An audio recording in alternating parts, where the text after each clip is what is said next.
reaction to all of the night's action. You're tuned in to VSiN Live on Mad Dog Sports Radio. Patrick Meagher, Dustin Swedelson, VSiN Live. Okay, VSiN Live, Mad Dog Sports Radio, as we welcome you back. A busy Tuesday, April 22. I hope you're doing well. I'm Patrick Meagher, live from Los Angeles. Dustin Swedelson, the SiriusXM studios at the Wynn in downtown Las Vegas. A beautiful setup. John Goulet producing there. Nia Hardman back in New York City. And Ryan Smith, always steady on YouTube in Las Vegas. So we've got you covered coast to coast. People excited to be here. Excited to be back. Good job, big guy. Good job, Tom Byrne. I appreciate all the effort. Excited to talk to you.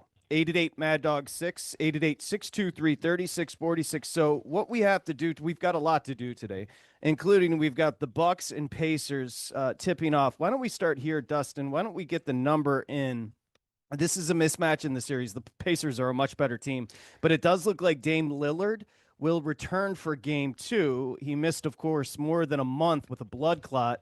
What are we sitting on as far as Bucks Pacers? Yeah, right now we've got Indy laying 4 at home. That total is 229. Looking at the VSiN.com betting splits via Circa, 51% of the money on just 31% of the bets backing Indiana. We go over to the DraftKings side of things. A little bit more money coming in on Milwaukee catching the 4 at 58% of the money, 53% of the bets. So the sharp book Circa says that the Pacers are the play tonight, and I agree with that. I agree with you. Indiana is a good, underrated team. Are they a special team? Are they a contending team? No. But Halliburton, for like the last 6 weeks, has been playing a lot better. And when he's good, that team is on a different level. Hey, that's Johnny Cash, people. He's dressed in black today, feeling himself. A little conversation earlier, feeling good. Bucks Pacers starting here in a minute. You want to go through topics? We can, big guy. We've got the draft, a lot of mystery. Before we get to, although there is a hockey game, just quickly, Devils Hurricanes. That's a defensive series. Dustin, I know you're on the under 5.5 there. I know the boys, the family, under 1.5 goals in the first period. That did cash as the Devils scored about 3 minutes into the game, blanked the rest of the way, both the Devils and Hurricanes. So one zippy, 19-20 to play in the second, where Carolina leads that series 1-0. I will say we've just got a couple of days out. We love doing the draft coverage. We did the draft coverage for years on the Wrap here on Mad Dog Sports Radio. You know what we do? We go to the city. We go directly to the source. We're going to have a bunch of reporters from each team that's picking high in the draft. We're going to start with Tennessee, obviously, but there's a lot of mystery surrounding this draft. And I just wanted to touch on it quickly. One, a year ago, we had records, right? You had 6 quarterbacks taken in the top 12 picks. You had your first defensive player off the board, not until number 15. That's not going to happen this year. I think the Shedeur Sanders piece is fascinating because the Browns, now I think the Browns are posturing a little bit, Dustin, because we know Andrew Berry just compared Travis Hunter to Shohei Ohtani. If you're comparing anybody to Shohei Ohtani and you pass up on him, get ready to be that dude Nico in Dallas, okay? Just a donk.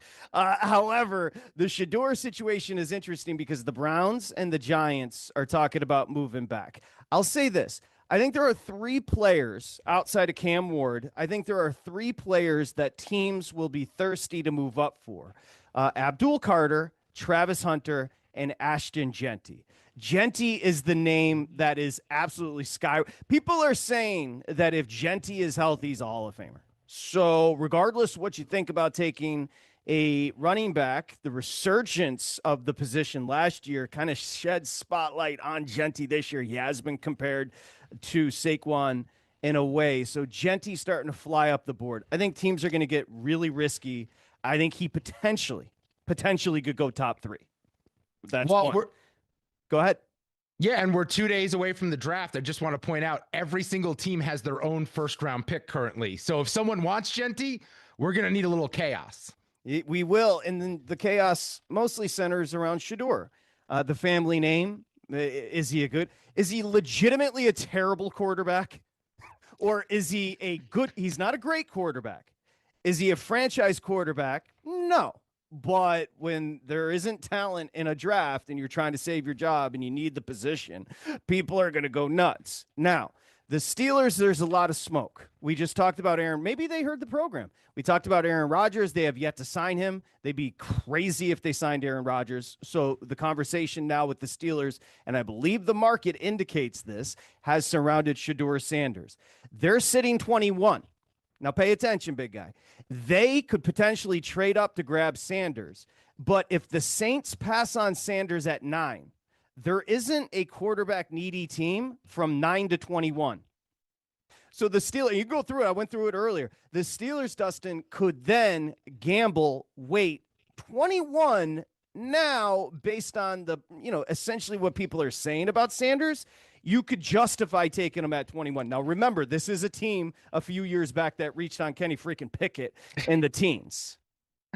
Well, they took Kenny Pickett because it was the only quarterback that made sense to draft it all that year early. Although I would point out Brock Purdy did go as Mr. Irrelevant that season. I think Pittsburgh would rather have him. Yeah, I think Pittsburgh can stay pat. I don't think they have to move. I think Shedeur's going to fall into their lap if that's who they want. I'm not sure Jackson Dart's going to be there, and I'm not sure really what separates Jackson Dart and Shedeur Sanders. They both played a lot. They both kind of underwhelmed. They both played in very quarterback-friendly systems that got the ball out quickly. I'm not sure why people are really high on Jackson Dart all of a sudden, but the market has the Steelers favored at 2-1, the Browns plus 210, the Giants plus 215. So we've got three teams priced very similarly there. Then it jumps up with the Raiders 7-1, the Saints, who were the favorite prior to today, up to 750 and your fifth shot on the board there. And then it's the Rams, and it gets a lot bigger from there. I did place two bets earlier today on Shedeur Sanders to get selected by two teams. The first one, the Las Vegas Raiders at 14-1. Just thought the number was too big. Not because I think he's going to go at 6. I think he's a potential second rounder for them. And the other one's the Cleveland Browns. I think the Cleveland Browns at about 3-1 I got. I think he is their target with their second pick. Pair him with Travis Hunter. That is their future. They played together in college. They'll play together in the NFL. But I have no idea what I'm talking about. I'm throwing darts like everyone else because if Shedeur Sanders went 3rd overall or he went in the 3rd round, would you be surprised? I agree with you on staying at 21 if you're the Steelers, and I'll tell you why. The Saints are in cap hell. The Saints just hired Kellen Moore. It's a better quarterback class next year. If you reach on Sanders, you're going to lose a year of service time with the rookie deal, and you're not getting a special player at 9. It would be asinine. But this isn't that hard. It's really not. Unless you think everybody, and again, has been misscouting. So unless you think everybody is misscouting the player, then you take him at 9. Other than that, don't reach because you want to sell to your fan base you have a quarterback. That's not who he is at 9, Shedeur. No, if you're taking a quarterback in the top 10, it's because you believe that player changes the direction of your entire franchise. Shedeur Sanders isn't that dude. He threw a ton of screens, a lot of bubble screens to Travis Hunter where he took a short pass a long way and made him look really good behind a really bad offensive line against some really bad Big 12 and Pac-12 defenses. There's nothing about Shedeur's game that you say physically is special. Now, he has a lot of experience. Everyone says he's a super smart, cerebral quarterback and understands the game, but you don't take that guy in the top 10. He's not taking you out of the top 10 next year with his abilities. That's why you can't select him that high. Yeah, so mystery in Green Bay come Thursday here on VSiN Live, Mad Dog Sports Radio. We're going to have you covered. Looking forward to the show. We do every single year. Just a couple of other notes. Jerry Jones says the Cowboys are essentially in the market. They've got $37 million plus in cap space, and they want to make some bomb trades. They have made trades in the past. Jones is getting old. He is simply old, and he is weird. So he wants to make some trades. The Cowboys could get weird on Thursday. The Rams, whether they'll take a quarterback, I know McCord has been a part of the conversation. They always do something weird. They're a team to watch. And then just quickly, as far as safest players, I think if you believe in Hunter like most do, if you pick a side of the ball, probably safe. And everybody's saying Will Campbell, the offensive tackle out of LSU, is a very safe pick, though I've never watched him. Well, he's an offensive lineman, so if your eyes were focused on him during LSU games, you probably were having a weird time watching the football game. I don't know if you took a drug or maybe some Adderall and you were just locked in on the O-line and that, but as far as safe players go, I think none of the receivers are safe. I think this is a horrible receiver class. That's also playing a part in why the buzz is awful this year.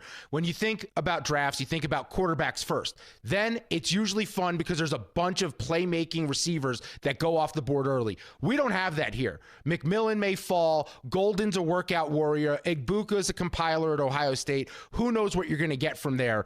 Abdul Carter feels like the safest play in the draft, but I think we're about to have a frenzy because you always talk about leverage. You always talk about what's the market, what would people pay to get something. I think a lot of teams are right now calling up into the top 3, the top 4. What's the price to get there because they want Ashton Genty? So the bottom line is the draft stinks. It stinks. It's horrible. It's horrible. Okay, this is going to be one of the worst. It's going to be one of the worst drafts of all time, especially if everyone just stays pat and selects the guys in their slots. Yeah. And then just another follow-up on your draft conversation. You got any Addy? I could probably use some, actually. You know, Adderall? Yeah. Okay, but again, kids, I'm just kidding. but if you do, send it. All right, so that is the draft. We are underway with the Pacers and Bucks. The Pacers are doubling up the Bucks earlier, 16-8, 7:59 to play. That potentially could be a sweep. You can get a number on that. Yeah.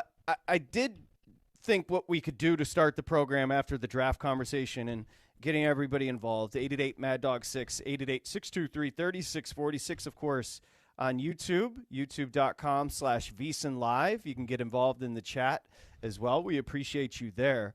I thought maybe we could make some way too soon series reconsiderations.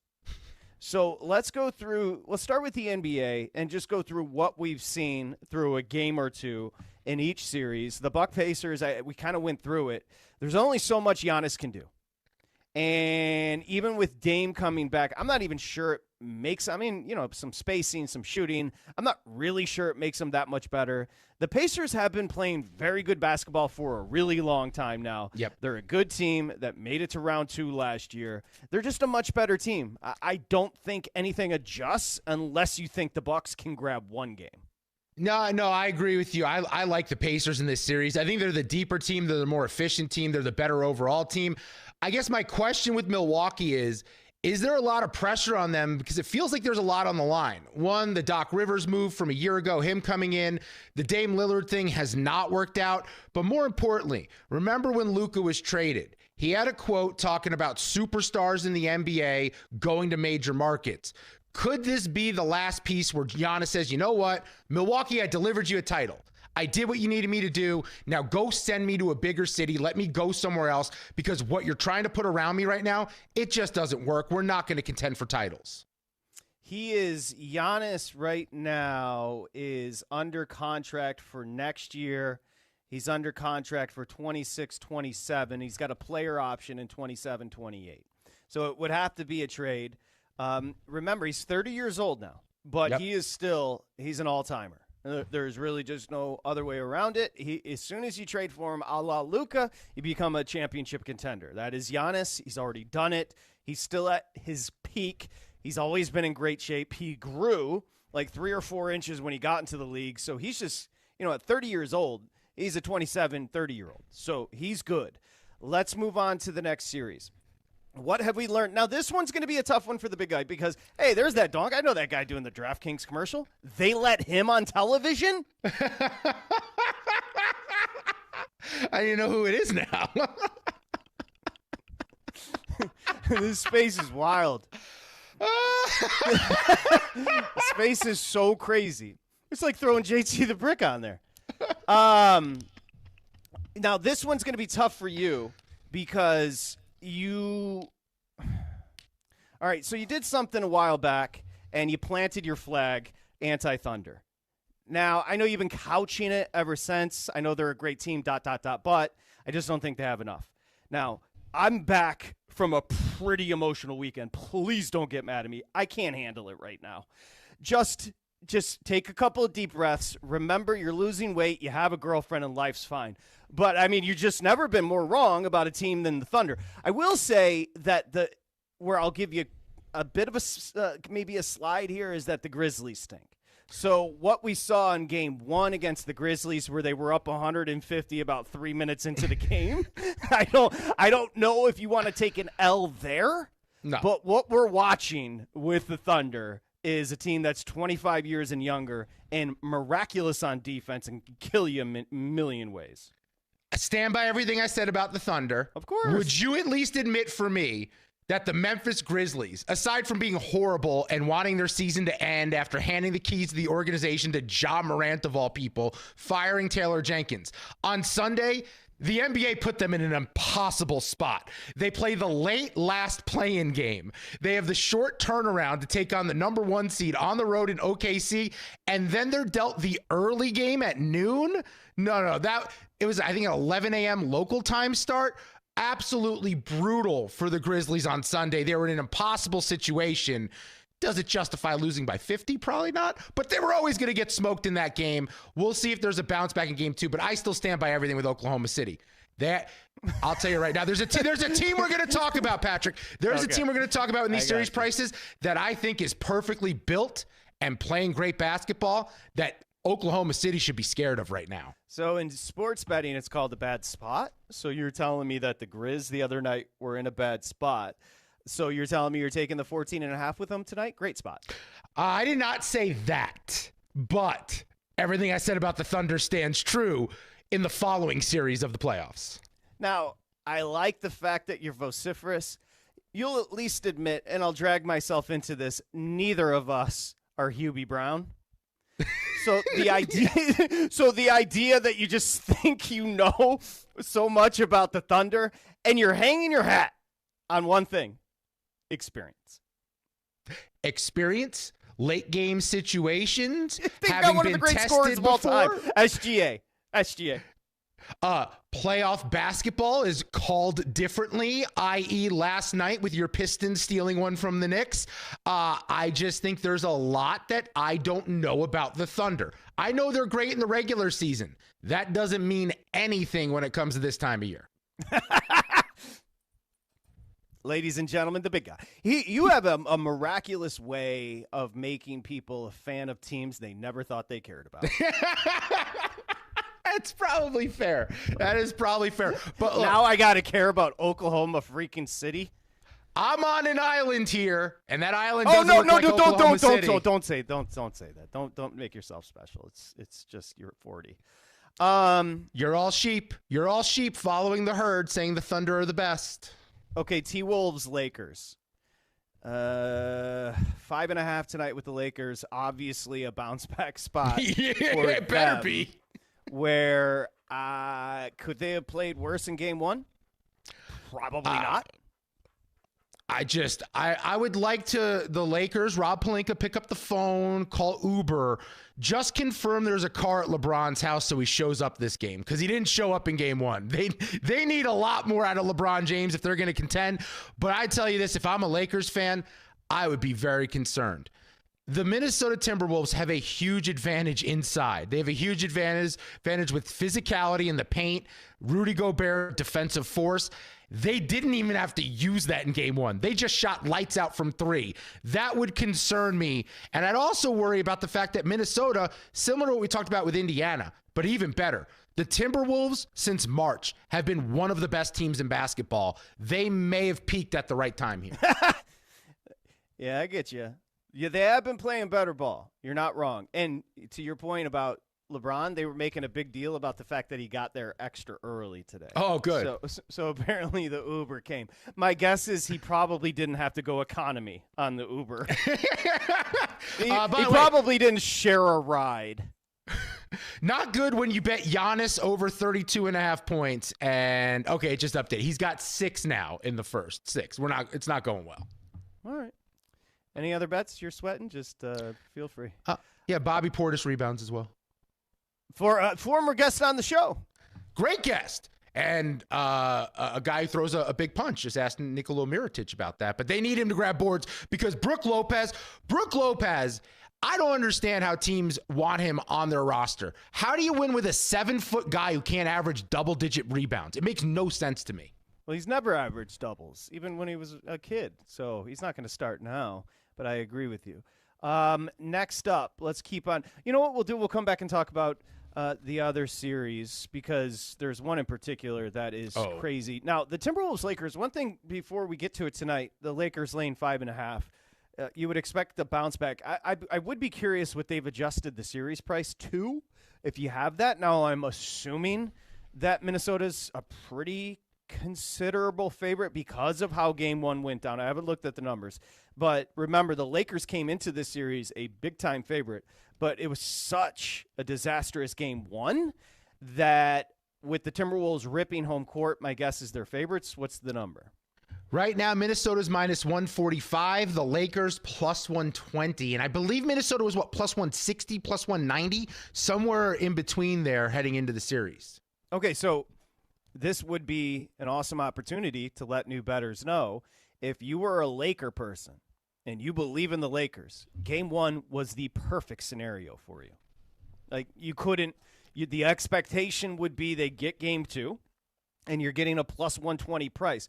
Again, understand what we're trying to say. You love the Lakers. You don't want to lay, what was it, $1.70, somewhere in there, yes. $1.80 on the series. So you get lucky. They lose game one. They look terrible in game one. The market overreacts. Now you're getting plus 120 on the Lakers. So if you're a Lakers backer, jump in now. Yeah, you go from having to lay $170 to win 100 to now $100 wins you back plus 120. So, I mean, it's a great situation. You have the three best players on the floor in most situations, or two of the three best players on the floor in most situations, and you can't get a worse version of LeBron than you got in game one. You have to imagine there's more in the tank, and they have a better game plan dialed up for tonight. That's why I love the Lakers first half. I think you're going to have a motivated LeBron. They're going to send a message. They're going to run away with this one and tie up the series. So quickly, before we go to break, we'll come back with the way too soon series reconsiderations in your calls. The Senators and Maple Leafs are about to drop the puck in about 7 minutes. There are a couple books showing 5.5, and there are a couple books showing 6. If you can get 5.5, go over. Over there, 7 or 8 goals scored in game one, nothing's going to change. Senators are going to press. I will go over the 5.5. 6, this is where you start drawing the line. But that 5.5, tasty. Battle of Ontario. Didn't know Ottawa was in Ontario, but unfortunate for Canada, one of their chances to get the cup back is going to have to get eliminated by the one that advances. Brutal beat. I knew that it was in Ontario because I was just in Michigan, and people sleep on the fact how close Michigan is to Canada. So I did run into some, I'm from Windsor people. Right? Michigan's just a suburb of Ontario is what you're saying? Well, or Ontario's a suburb of Detroit. Yeah. Don't be disrespectful to the Motor City. But I did meet a bunch of Canadians. The hotel I was staying at, yes, I stay at a hotel when I go home to see my family. I'm not 22. Relax. Will you relax with that? I hope my girlfriend didn't hear that because we're definitely staying with my parents when we visit them in the summer. I am not getting a hotel. Hold on a second. You're taking your girlfriend home and you're making her stay at your parents'? Yeah. And before you say she loves my parents, I don't care. Vacations are where you get intimate. And vacations are supposed to be special for the two of you. Now, again, because you can't handle it, you're going to get mad at me for simply having an opinion, but I think you should get a hotel. I think you should mind your business because that costs money. I don't have a retort. Then stop gambling. No. We're not stopping my lifestyle. So I would like Dustin's girlfriend to know this. If he stopped gambling, he could afford a hotel, but he's not going to do that because he prefers that over your love. It's free lodging. Why would you pay extra money? It's free. It's free groceries. It's free meals. Why would I spend money on any of these things on vacation? It is a cost-efficient vacation to visit my family. I'll give you one reason, and it's a simple one. You don't like your family. That's actually a really good reason, actually, now that you say it. That is a valid point. And if I like your family, you don't. Your girlfriend likes your family, you don't. I'm just giving you a reason. And like 72 straight hours with them, that may be the point she starts running away. because every other thing I've told her about that she should run from, she's been fine with. That might be the thing that breaks the camel's back here is 72 hours with my family, no hotel room. Yeah, that's a valid point. I would like to tell her if she were my girlfriend, she'd be running into the ice machine and housekeeping because that gets you a room. All right, we're Mint back, on people. the pillow every day. We're back, people. The big guy's getting clowned. Life is back to normal. When we return, your calls, 888-623-3646, and then we'll jump into the way too soon series reconsiderations in the NBA. I'll just say this. One that we've got coming back from break is probably one of the first-round series we're ever going to see. Okay, just getting started. VSiN Live. It's Mad Dog Sports Radio.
Welcome back to VSiN Live on Mad Dog Sports Radio.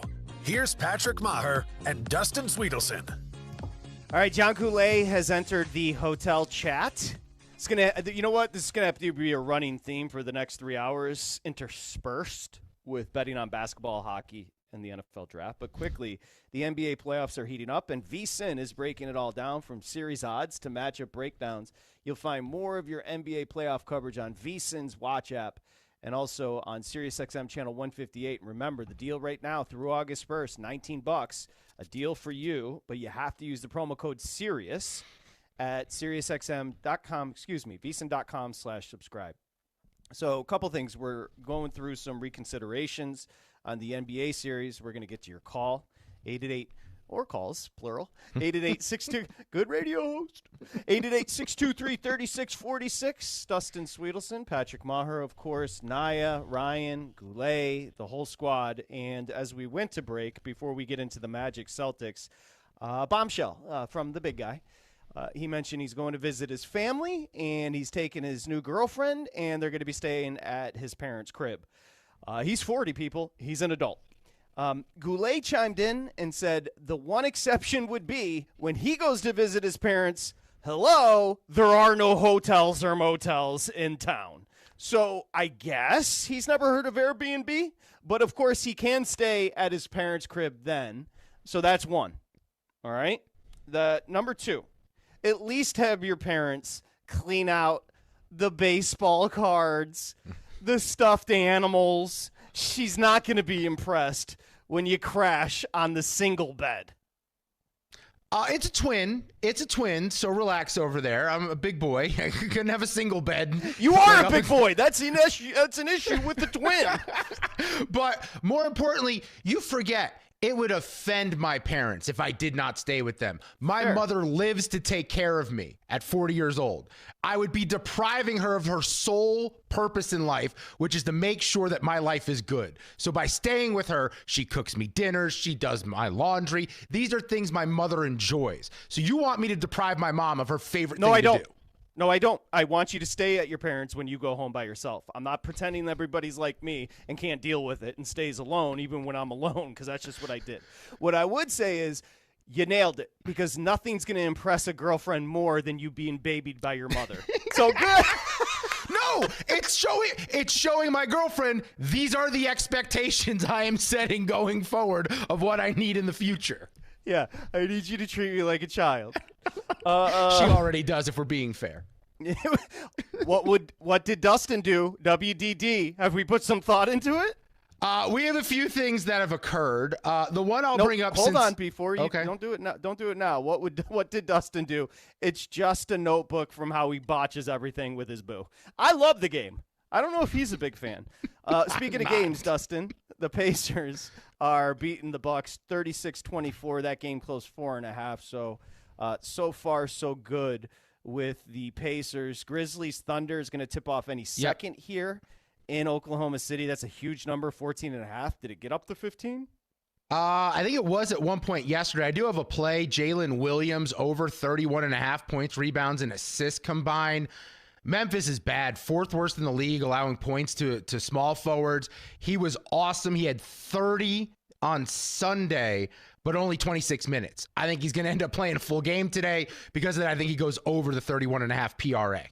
Bounce back spot for the Lakers tonight here in Los Angeles. Timberwolves at the Lakers. Lakers 5.5 there. Interested in watching that one. We continue with our reconsiderations way too early. The Celtics lead 1-0 in the series against the Magic. The Magic aren't a playoff team. The Celtics are an all-time great. It looks like doubtful that would be Tatum for game 2 with the wrist. Here's what I would say to Mazzulla, Stevens, and the Celtics brass. Let's go ahead and sit Tatum in game 2. Okay. There is no need. No, there isn't a need. The Magic down one of the Wagner brothers. They just don't have the weapons. Obviously, they don't have offense. They're a defensive-minded team. But even bigger, this was interesting. The Celtics are 8-2 without Tatum this year. The 2 losses were to the Orlando Magic. Thought that was interesting, though. Interesting. Yeah, I didn't know that. I didn't look at who else was missing those games because remember, Boston did not care about the regular season. They benched guys here and there, so I didn't look at who else was in the lineup. But to make my argument that the Magic may be live to cover a number, I'll point out the 2 losses were to the Magic. Yeah, the Magic score about as much as you back at home next to that Francisco Lindor poster. All right, no, it's impressive. You got a Darryl Strawberry poster, but you're not getting any buns tonight. It's actually Patrick Ewing, and it makes sense because I usually end up as sweaty as him at the free throw line. It's not terrible. I mean, I started the joke, but it's not terrible. Heat Cavs. True story. Heat Cavs. Anything change after game 1? Nah, thanks for coming, Heat, but that is a weird roster.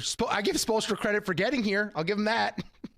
Yeah, I was completely wrong on them against the Bulls. I give Hero credit because as the go-to option, he's kind of proven maybe he is a go-to option. Yeah. I mean, you prefer have him. Let's be fair. You'd prefer have Hero being a great 3, but he's a 1 right now. He's a 1, and I think you can win if he's your 2, though. I think you could be a contender if he's your 2.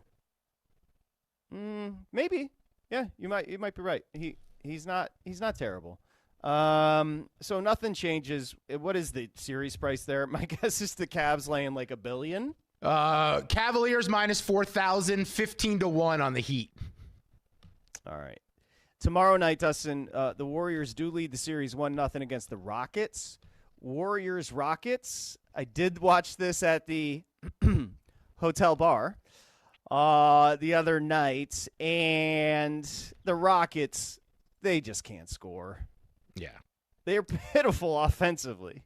You're relying on a kid in Jalen Green to do so much of the scoring. They just don't have reliable help for him, and he's fine in the regular season, but when we're at this level of the postseason and you've got Steph hitting the crazy shots he hits, someone's got to step up and help him. I thought they would exploit the size issues Golden State has more. I thought we'd get more Şengün, and he really wasn't as dominant on the glass as I expected. Maybe we'll see more of that lineup where they throw Adams and Şengün out there together, because that could be one way to slow down Golden State.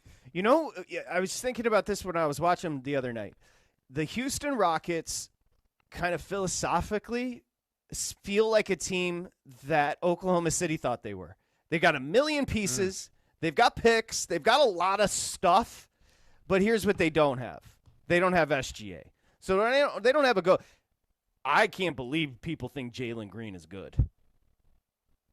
He stinks. No, but he's the only guy. He's the only guy who tries to score. He's not great defensively either, but he's the only guy who can score. You can't rely on Fred VanVleet. He's kind of one-dimensional. Dylan Brooks is one-dimensional. They're really tough. They're really nice players if, you have go-to scorers. But no, Jalen Green is not a guy you can rely on. I think that's why everyone's assuming Kevin Durant's going to be on the Rockets next year. Which I wouldn't do either. I'd go for Booker. Durant's literally 37 years old. Now you're taking the youngest team in the league and saying here's one of the oldest players in the league. Let's go have some fun. And by the way, he's somebody. Anyway, I won't get into that too much. Yeah. Tomorrow night, a series tied at 1s, moves to Detroit, and I'm getting fired up because I could be staying at a hotel in New York City for Game 7 if the series does go back to New York City for Game 7. And I'm hoping it does. The Pistons obviously choked away Game 1. You also have to give the Knicks credit. I looked up, they were on a 15-0 run. Detroit was blowing out the Knicks. The Knicks went on a crazy run. If I'm Detroit, I throw that away, and they did. Because last night, Cade Cunningham went off. It did get tied up at 94s, I believe it was late as I was watching, but the Pistons showed some balls and pulled away at MSG. Series tied at 1s. What up? Well, we have to reconsider one thing about this series, and the assumption going in was Jalen Brunson's the best player in the series. Cade Cunningham is that dude, and he's having his welcome party to the national scene here. Everyone's seeing how good he is, how he carries that roster offensively, because they really don't have weapons, and he is willing them. And that team is feisty. They are fighting. They are playing physical. And if you look at the box score, it does not tell you how much they've dominated this series. The Detroit Pistons are outworking and outclassing the New York Knicks as of now, and I don't expect that to change. This series is going 7, and the Detroit Pistons are very much live to win this thing. What's the series price now, updated after the Pistons tied it up? Knicks favored -250, 2-1 on Detroit. Can we also just mention this about Cade Cunningham? He's 23 years old and won't be 24 until the end of September. He is a top 10 player. And he's easily, by the way, don't even think about that. He's easily a top 10 player.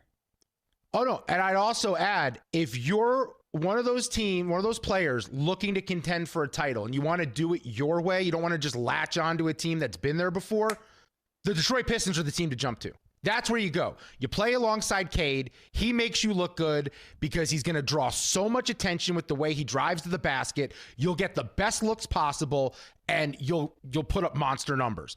If I'm a superstar, not Kevin Durant, maybe Giannis, someone of that ilk should want to go and play with the Detroit Pistons. And then the final series, Nuggets, Clippers. And this was the one I teased as an all-timer. I was watching this on the plane coming home last night. I believe Kawhi Leonard showed emotion. And if he's showing emotion, that's a very dangerous spot.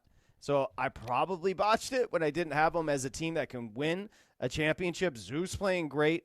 Harden was messy last night, but still a factor from 3 with the dimes. And I'll just say this about Kawhi. He takes some awful, 19-footers, but they're money. He's in a zone right now, and he had 39 last night. If I'm the Oklahoma City Thunder, I look around the West, there's only one team I don't want to see, and that's the Clippers. If Kawhi Leonard's healthy, they're so different. 15 of 19 from the field last night. Most of them were contested looks. Didn't matter. Still hit him. He was absolutely an efficient monster on both ends of the floor. He impacts the game when he's out there. The Clippers are such a different team when they have a healthy Kawhi, and he looks healthy. He looks awesome. And you think about the way the Clippers would match up with a team like OKC, where they have more scoring options with Norm Powell emerging as an elite threat this year. Zubac to kind of take over down low, where that guy is up for comeback player of the year. And what he's doing with Jokic is absolutely slowing down the best player in the world defensively, and he's added an offensive game. If they play to their potential, the Los Angeles Clippers can be the best team in the Western Conference. I think they're worth a look at 22-1 to win it all. I also think Kawhi Leonard to be Finals MVP, because if they win the whole thing, it's going to be on his back, or I guess on his knee at this point, but on Kawhi's back. He's 35-1 to be Finals MVP. That is very playable right now. If the question is, was Kawhi efficient last night? Is 39 points on 15 of 19 from the floor efficient? It's insane. Now, it doesn't excuse the fact that the guy has never played basketball in the last 4 years. So his legacy takes a hit. But if he were to win a championship, Spurs by himself with Toronto and then with the Clippers in a very good era of very good basketball, now we're talking completely different level. No, we're having a very interesting conversation where, I have to look into it, but how many guys have won titles on 3 different teams where they're the main guy like that? That is a fascinating conversation because, again, to your point, you can't really put him in your top 10 because the availability in the regular season, him kind of being the poster child of everything everyone hates about today's NBA with the load management and all the resting and not knowing when he's going to play. But when he's on the floor, he might be top 15 most impactful players we've ever seen if he gets another ring here. Yeah, remember, especially early on in his career, the insane defense. So if you like to judge things on a whole, he is completely that player. All right, so there's our reconsiderations. We've got 2 great series, if we're being honest. Pistons-Knicks could be a great series, and Clippers-Denver is a great series. That's what I would say. I agree completely. Warriors-Houston, just because the Warriors are so entertaining and just they're going to lose a game by 20. and it's going to be interesting. That could be a really good series as well. The rest of it, doo-doo. No, but it is setting up where the next round is going to be tight. Like, it's going to be, I think we're setting up for the drama to be right around the corner. That's all. But Adam Silver, great product. Thanks for doing this. Really appreciate all the extra rounds of basketball. 888 Mad Dog 6, 888-623-3646. So there's our start on the NBA and our series. Again, way too early reconsiderations. We've also got real big in-house drama with the big guy, and we might have to take up a GoFundMe. You know, I do think in the Atlanta area hotels are as much as, $90 a night. So we really have to figure something out here. So we got a little theme on today's program. You're next with your calls. It's VSiN Live, Mad Dog Sports Radio.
Now back to VSiN Live on Mad Dog Sports Radio with Patrick Meagher and Dustin Swedelson. Oh, big guy, just remind me at some point over the next 3 hours, we have to bring up the fact that I had more drama with Jeezy when I left. Oh, no. It's becoming quite apparent to me that it might be on me and my dog. All right? Oh, no. Little reflection on a Tuesday. Yeah. I might have coddled her too much. And that's on me, people. Dustin Swedelson, I'm Patrick Meagher. We're back, VSiN Live, Mad Dog Sports Radio. We've got action underway. Toronto leads 1-0 early in the first over the Senators. The Devils and Hurricanes, second intermission. Hurricanes up 2-1. They lead 1-0 in that series. Elsewhere in the NBA, before we get to your calls here, Pacers, Bucks. Pacers up 48-36, 8:28 to play. The Thunder out early on the Grizz, 19-7. All right, let's get to your calls. We'll start with our buddy Tony in Detroit here on VSiN Live. Tony Tone, what up? Hey, how's my guys doing out there, man, tonight? What's happened? I was just in the mitten. Where were you at, man? I spent Easter in Macomb Township. It was a beautiful day in Macomb. Patrick, Macomb Township, I'm in northern Macomb County. We could have got together for a cold That's on brew, me. Man. That's on me. Now. My family was so dialed in on the Easter Bunny that I was a prisoner. You understand. Hey, I get it. It's family time. I get it. I was just about to ask you real quick before I hit on the Pistons. Have you been to LCA? Have you been down there since it was built? No, I have not. Okay, what if I told you it was built in 2017 and the Red Wings have still yet to host a playoff game in LCA? And they're gem, Illich's gem down there. Chris Illich, the owner of 2 franchises, he's yet to host a playoff game. Our Red Wings. Hey, well, you are down on the Iser plan. I'm not a fan of Chris Illich at one bit. I know our Tigers are back. I'm telling you right now, Patrick, let's see if they sign Scooble. I'm telling you he don't spend. I'm not a fan. Hey, love Mike Illich. You know that. Mr. I, one of the greatest owners in sports history. Not a fan of the child who was gifted 2 franchises, a casino, and a whole city. You know, I understand. Yeah. Now, the Little Caesars Arena is going to be hosting a playoff game. Thursday night. Thursday night, Arena. pardon me. Yep. They might become a retractable roof Thursday night. Because it might blow off because it's the Pistons fever, like the Lion fever, is running rampant in the city. And obviously, this is a proud basketball town. We've been down for quite some time, winning our first playoff game in a long time, but still a proud franchise. And with Cade, I know the namesake of the channel says he's a good little player. I guess maybe Doggy just saw him play for the first time the last 2 games because he really doesn't really know Cade Cunningham. Has no idea of. There is 0% chance Dog has ever watched Cade Cunningham play basketball. And I'm not even crushing Dog. I get it, but he's never watched the guy play. Well, and you know what? He was breaking down a little bit of Bob Cousy today. I know he saw a lot of timely. And but I'm happy the nation's kind of seeing. And last night it was on. Cade showed what he can do. Pistons are obviously still a player away, I think, to be a real contender. But Cade Cunningham, and you said 24 years old. How about my man Duran? It's 21. It's a young basketball team. They've won 7 of 8 quarters in this series. They got caught deer in the headlights in game 1 in the 4th quarter with a veteran Knick team, which it's a veteran Knick team. They've seen a lot of playoff games. The Pistons got caught. Now, Thursday night and Sunday, we'll see. Can the Pistons take care of business? I really think so. I think they got a chance in this series. I thought they had a chance in this series, but Cade's showing the boys. And one last thing on Kawhi before you let me go. A lot of people talk about – one thing all you talk about is Walton. Kawhi, and I'm not a fan of load management, 3 knee surgeries since 2021. The guy really has been – when you see last night what he did was amazing. But the injuries, it's such a great player to be struck with so many injuries to that right knee and ankle and just his whole right leg. So hopefully he can stay healthy for the series. And Dustin, I like a couple of them odds on the Clippers, man. Wait, hold on, Tony. Before you say goodbye, we have to ask, if you're taking your girlfriend home and you're 40, do you get a hotel or do you stay with your parents in your bedroom? You do not stay with your parents Uh-oh. at 40. Now, if you're going, hey, if you're, I guess if you're going to visit, it's your girlfriend, Dustin. You gotta get a nice hotel, something. You're going to Atlanta, so you gotta get something nice downtown. Go visit the parents. Now, listen, been married 25 years, I can go stay. That's different. Yeah, totally different. But you got to wine and dine a little bit. I saw you out there hiking, Dustin, out in the desert, man. I like that. Oh no, I was. Oh, no. Is he posting thirst traps on social media? Jesus Christ. They're not thirst traps. I have a girlfriend. What does that mean? I'm not looking for trust me, there's no women in my DMs. Trust me. Like, never was. I believe you. I believe you. Yeah. So it's not thirst trap. If I do something, I'm going to document it. I'm sorry. I'm of a different generation. May I just ask why? I know I'm weird, but why? Why do people document stuff? Because attention feels good sometimes, Patrick. Look it up. See, now there was a lot of tension in your voice. I literally just asked the question. Why? I'm not saying I'm judging it. I'm saying, why do you do it? That's it. It's okay to like the attention of others. It's okay. It's okay. And unfortunately, I like it a lot. There's a very famous psychologist named Adler that would totally disagree with you. Well, Adler sounds like a dick. And listen. I know you're frustrated. I know that Tony's answer pissed you off even more. I saw you checking your phone. I know Shorty's writing. The bottom line is, and I know Goulet came in and said, listen, if you don't have a hotel in your town, staying with your parents is an option. The answer is yes, he does have hotels in his town. And pristine ones, clean, all right, with room service. When we return, you know Mike Somich is going to have an opinion.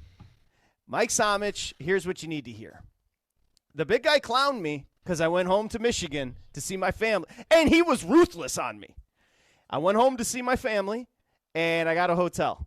I'm close to 50 people. What am I going to do? Stay with my mom? So he said, I'm going back to my girlfriend's. I'm taking my girlfriend back to my parents in Atlanta, and we're staying in my old bedroom. Somich, when we return, we're going to need your answer. I could be complete. And you know what? I'm always open to the fact that I could be completely wrong, Dustin. That is true. Are you going to document, like, in your bedroom with the Gary Carter poster in the background? Yes.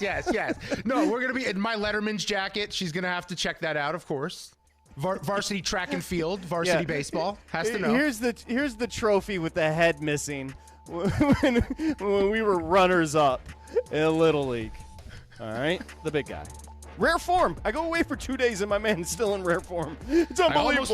I almost missed you. Almost. Well, what are you going to do? VSiN Live, we continue. Mike Somich next. Covering the spread all night long. This is VSiN Live on Mad Dog Sports Radio.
This is VSiN Live on Mad Dog Sports Radio with Patrick Meagher and Dustin Swedelson. Hey, big guy, if you got a serious read, pull it up because my computer froze. I do believe that was a flex because you hate Oklahoma City and you were bragging they didn't cover a live line of 47.5. Like, as we were coming back, he's like, by the way, they didn't cover. It's like, ooh, a team didn't cover 47.5. Or are you saying Memphis didn't cover? I'm saying Memphis didn't cover it. That a team in a playoff game was catching 47.5 and wasn't able to cover it. Yeah. And lost by 50 plus. That's not great. Go ahead. Let's see. It's NFL Draft Week, and Fantasy Sports Radio is introducing you to the future stars of fantasy football. We're previewing every skill position player available, letting you know who you need to have on your radar in your fantasy football leagues. Then Thursday night, they'll have pick-by-pick coverage with instant analysis and player projections. It's always fantasy football season on Fantasy Sports Radio, Channel 87, in your car and on the SiriusXM app. That was a good read by the big guy. That leads me to question you this way. Were you doing reads? Were you leading the program when I was gone? No, I was informed that I was not the lead, that I was in your own show. You didn't lead the program? I am not the boss here. Now, we don't really know who the boss is of the show, for being totally fair, but I was not the boss. I was told I am not leading. That stung, if we're being honest. Yeah, it didn't feel good when I found out. That's all. That's it. All right, let's move on. You know what? I'm going to help you. We're going to move on. We're going to bring in part of the family. Because I asked the question. I said, hey, what would we prefer? I would love to do it. And I was told we would love for Tom to do it. That's what we were told. The best was when the big guy was flexing to me that he was going to do the show solo. And then he got a co-host and didn't even lead. You know what? I would have had you lead. Just so you know. I know. Look. Well, I could say a lot of things about you over the course of the last hour of you not being my friend, but I know in the long run, you have my back. I do know in the long run you have my back. Yeah, I know. I know. Speaking of friendship and family, Mike Somich joins us now, a professional bettor, VSiN host. Remember, VSiN at the track, the road to the Kentucky Derby. And we're getting close, people. It's April 22nd. The show has been a massive hit. You can watch old episodes, youtube.com/VSiN Live, where we're streaming live right now. And you can also check out Aaron Halterman and, of course, Mike Somich live on Fridays, 2:15 East, 11:15 West. Road to the Kentucky Derby, VSiN at the track. VSiN at the track, road to the Kentucky Derby. Hi, Mike. Hey, you'll get it right by the Kentucky Derby. Don't worry. You'll figure this out. I'm pumped, man. Fun episode last week. We had Steve Bick on the show, one of the SiriusXM hosts here. And then Chris Felica joining us this Friday to talk everything Derby as well. It's going to be a great episode. And, of course, it's all leading up to Kentucky Derby on Derby Saturday. You can catch us right here on Mad Dog Radio from 4 to 8 p.m. We're going to lead you up to the Derby and talk everything about our bets and the pre-races before the Derby and what we're looking at heading into it as well. No, it's incredible. Go ahead, Dustin. You're guaranteeing a winner, right, Mike? That's what I heard. You're guaranteeing we're going to have a winner on the Kentucky Derby. I have the winner 100% of the time, around 60% of the time. So it's somewhere, somewhere in that range if you're looking for it. It's going to be a fun show. Like, I always love the Derby. We've got a ton of different storylines to go into this year. The betting's going to be very fascinating. We've got a famous YouTuber who owns one of the horses. We'll see how that factors in. We've got a horse in journalism who I think has a shot at a Triple Crown if you can get past the Derby. And then we've got some really interesting horses from Florida that are going to be a little bit of a price as well. So a little bit of everything for everybody on Kentucky Derby Saturday. So make sure you're sticking with us here and tuning in on Mad Dog Radio. Yeah, that is exciting news. We found out last week that the boys are going to be simulcasting on Mad Dog Sports Radio 4 to 7 East, and then also VSiN proper. That's about as cool as it gets for Derby coverage, and you're not going to find better Derby coverage than that. By the way, Dustin, do you know who the famous YouTuber is? Because I don't. No, I was looking it up right now. I couldn't find it. Who is it, Mike? Griffin Johnson. So he's got over 3 million followers on TikTok, around 3 million on YouTube, and like 2.5 million on X. And so the Derby win pool is about $40 million. If you assume that, let's say, 1 million of his followers are going to bet $5 each on average, that's an eighth of the pool, literally 1/8 of the total money bet on the race. If that's the case, the horse is going to be currently around third, fourth choice, depending on where you're looking in the future odds. He's going to go off as the second choice and offer a ton of value on other horses because of all of this money pouring in on his specific horse. Yeah, we should clarify. It's pari-mutuel betting. So you're betting into and against the other bettors in the same pool. So, like, that is such an interesting concept that there's a guy that those kids are fervent that get behind the YouTubers. So they are going to bet that horse. There's no doubt about that. Well, yeah, it's the he's one got race. 817,000 followers. 817,000 followers on YouTube. And it's the Just one at 3 race where mil. you'll see those people jump in and bet as well. Like it's the Kentucky Derby. They're going to be betting it anyway, and they're going to pay more attention to it. So I'd be shocked if it doesn't actually adjust the odds when the actual race goes off. Yeah, that's fascinating. By the way, just quickly, boys, I wanted to ask you, are the Panthers completely healthy? Because they kick off this series against the Lightning in about 23 minutes, and the Lightning are pretty short. You know what I think about the Panthers have been playing some of the worst hockey in hockey over the last few weeks, and I know they were banged up. Are they completely healthy coming in?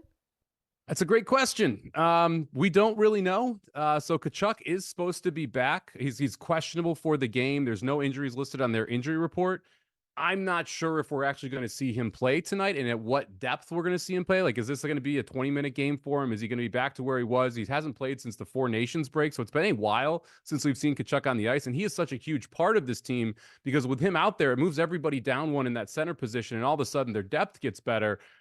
This is a team that's really limped home, Patrick. I mean, you talked about this last week. They really struggled down the stretch. They don't have the forecheck that they had last year. They don't have the depth that they had last year.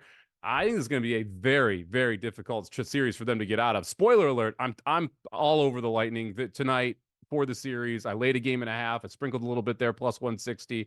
I think the Lightning are your representatives from the East this year. Correct me if I'm wrong, but weren't you kind of high on Florida a couple weeks ago? So if you're against them now, they must really stink. We loved Florida last year, and we talked about them as one of those teams you have to keep an eye on. And this is interesting because rarely do you see this in the NHL. Your favorite to win the Eastern Conference is the Florida Panthers. Your second favorite to win the Eastern Conference is the Tampa Bay Lightning. It's these two teams who are right now first and second, yet they're playing each other in the first round. So if you're playing this series, I think it's also important you take a shot on futures because whoever wins this series, their price is going to be cut in half, if not more, because of who they are knocking out as well. And the path gets so much easier after you get past this first round series. Guys, that's 115 tonight. That is a lot of respect for the defending champs, and maybe that's kind of what it is. And the Lightning have been a little under the radar this year, but Florida couldn't score for like 2 weeks. So just to turn it up at Tampa and a $1.15 price, kind of nuts, no? I think it is. I mean, if you look at the underlying numbers for Tampa as well, they have the most goals scored in the Eastern Conference. They've given up the least goals in the Eastern Conference. They've got the second best power play in the NHL, and Florida is the most penalized team in the NHL. On top of that, the reason Florida didn't win the President's Trophy for most points, they stunk in overtime. Overtime's 3-on-3. You're not seeing any 3-on-3 in this game. So the one real weakness Florida had during the regular season, Tampa had during the regular season, is eliminated in the playoffs because of the way that you play overtime. I'm a pretty feverish Tampa fan here. I think they get out of the series. I think they make a deep run. I think tonight's priced wrong, and I think we'll see an adjustment after tonight once Tampa takes care of business. I have a question about a game going on right now, Mike, because if I'm not mistaken, the Senators beat the Maple Leafs 3-0 in the regular season. Like, they swept them in the regular season, yet Toronto's dominating so far through one game in one period. They're up 2-0 tonight on the Senators. What different is happening right now in that series? Playoff hockey is just different. It's the pace of it is significantly faster. You're allowed to tug and grab and hold a little bit more. You see goalies step up a little bit better. You just see more effort across the board. And hockey already an effort sport, but you can see the levels that this gets pushed to. I mean, if you watched the games last night, if you watched even St. Louis Winnipeg, I think is a good example. St. Louis, a younger team, they're learning how to do this right now. And you're seeing that in the first two games with some of the mistakes they make. Ottawa, a very similar team. They're learning how to play playoff hockey in real time against a team that is faster than them and deeper than them. And when that happens, it's very, very difficult to be able to just flip that switch and turn it on, especially game one and game two on the road. I think St. Louis will be better in St. Louis than they were in Winnipeg. I think Ottawa will be better when they are at home, but these first two road games haven't looked great for them. Should mention Mike Somich has a great article. The NFL draft is just 48 hours away, and Mike shares his best bets, including where he expects tight end from Penn State Tyler Warren to land. You can go to VSiN.com, at VSiN Live on Twitter, and just click on the article. You're good to go. It's a good job by Samo. Let's just finish up with the hockey before we get to the NBA and some other stuff. The Wild and Golden Knights, I think the Golden Knights are $2.50 favorite tonight at home. No surprise we ended up with, as a family, riding with VGK in the West. No surprise there. The Wild are overmatched, correct? Yeah, no surprise at all. I thought the Wild actually did a great job of just making that a game. In game one, they were down 2 goals the majority of the game, able to cut it 1. You had that miracle empty netter there to cover the -1.5 for everyone who was on it for VGK. And you watch that game, and it kind of played out exactly like we talked about. You just have a deeper team for the Golden Knights. They can roll 3 lines and be aggressive offensively. You've got multiple defensive pairings that move the puck quickly, get it out of their own zone, get them in transition, and can score when they need to. And you've got solid goaltending. On the other side, I mean, you're looking at a Wild team that kind of limped into the playoffs. They got Kirill Kaprizov and Eriksson Ek back late in the season. You saw them play 4 games together. They looked okay, but like now to step up into playoff hockey right away, a big time question mark. So I'd be surprised if the Golden Knights didn't make short work of this one. We talked about playing the Golden Knights minus a game and a half in the series. Talked about Golden Knights win game 1, win the series. That was -105. I think this is just an overmatched Wild team here in the first round. How about the rest of the West right now? I know the LA Kings are a team that everyone's talking about. They're still plus 550 to finish the job. Obviously, it looks like the Stars limping in with all the injuries. They're not going to be relevant here. Avalanche should take care of them there. Do you believe in the Kings as being a threat here in the West, where they'd probably be the longest shot worth taking? I think they're at least interesting. I mean, this is a team that was red hot down the stretch. They were 17-5 in their last 22 games. They had one of the best home ice records in the NHL. They obviously have home ice advantage here against an Oilers team that's knocked them out of the playoffs 3 straight years. They looked awesome until they didn't, until Connor McDavid was phenomenal the last 5 minutes of that game. Got a lucky goal to be able to get the win, but that's kind of part of playoff hockey. You have to put yourself in the position to be able to do so. This is a deep Kings team, and it's a young Kings team. So for me, one of the big question marks is how much can they learn on the fly here? Can they really learn how to turn it up a notch every single time you win a game? Game 2 going to be fascinating, because if they can match the intensity Edmonton's going to come out with and then be able to push back, I think that's a big sign of maturity for a Kings team that has a very good goaltender, has 3 lines you can roll. Anze Kopitar somehow is still one of the best two-way centers in the NHL. You've got some of the defense back there. I think this is a very deep Kings team. I think the problem for the Kings is they have to play the Vegas Golden Knights in the second round, right? If that was Winnipeg in the second round, I'd probably be taking the Kings over Winnipeg. But the fact that you have to face the Vegas Golden Knights, that makes it tough for them. And Dallas, Colorado, man, Dallas is overmatched, but oh man, what a game last night. If you didn't watch that overtime last night, you were missing some phenomenal hockey, just up and down action. There was very good defense, but very open ice. So just players flying back and forth, scoring opportunities left and right. A really, really fun series there. That's actually the last one I was going to ask you about before we moved on to the NBA. Mike Somich joining us because on paper, Dallas and Colorado and the history and how good they've been for years now, on paper, that's the best first-round matchup.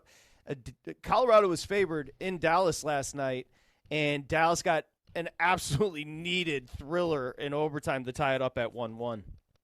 Yeah, they had to pull that out if they had wanted any shot in the series. A big loss for Dallas right before the series started. Jason Robinson, one of their best scorers, out for the series, and that makes a huge difference for a Dallas team that needs scoring depth to try and keep up with Colorado. We've seen this game 1 go over. We saw game 2 go over the total. You need to expect goals here, and the question is can you either have Ottinger steal 1 or 2 games here and just absolutely stand on his head and stop this Colorado team, or can Dallas outscore Colorado with the limited firepower that they're bringing to the table? And I thought Ottinger played phenomenal in game 2. I thought that Dallas team really dug deep. I thought they controlled stretches of that overtime.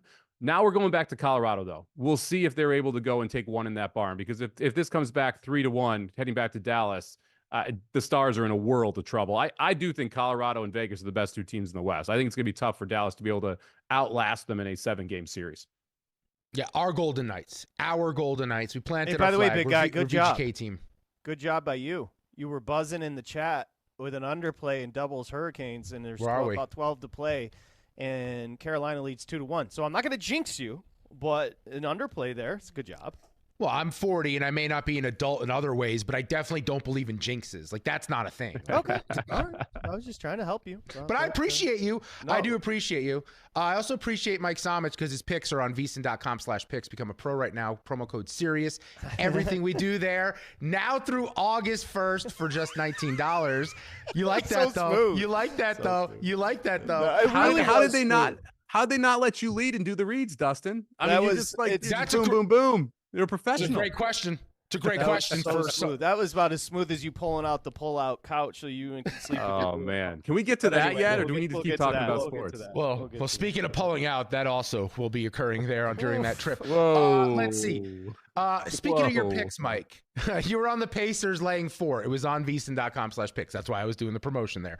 Yeah. Talk to me about this series, Bucks Pacers.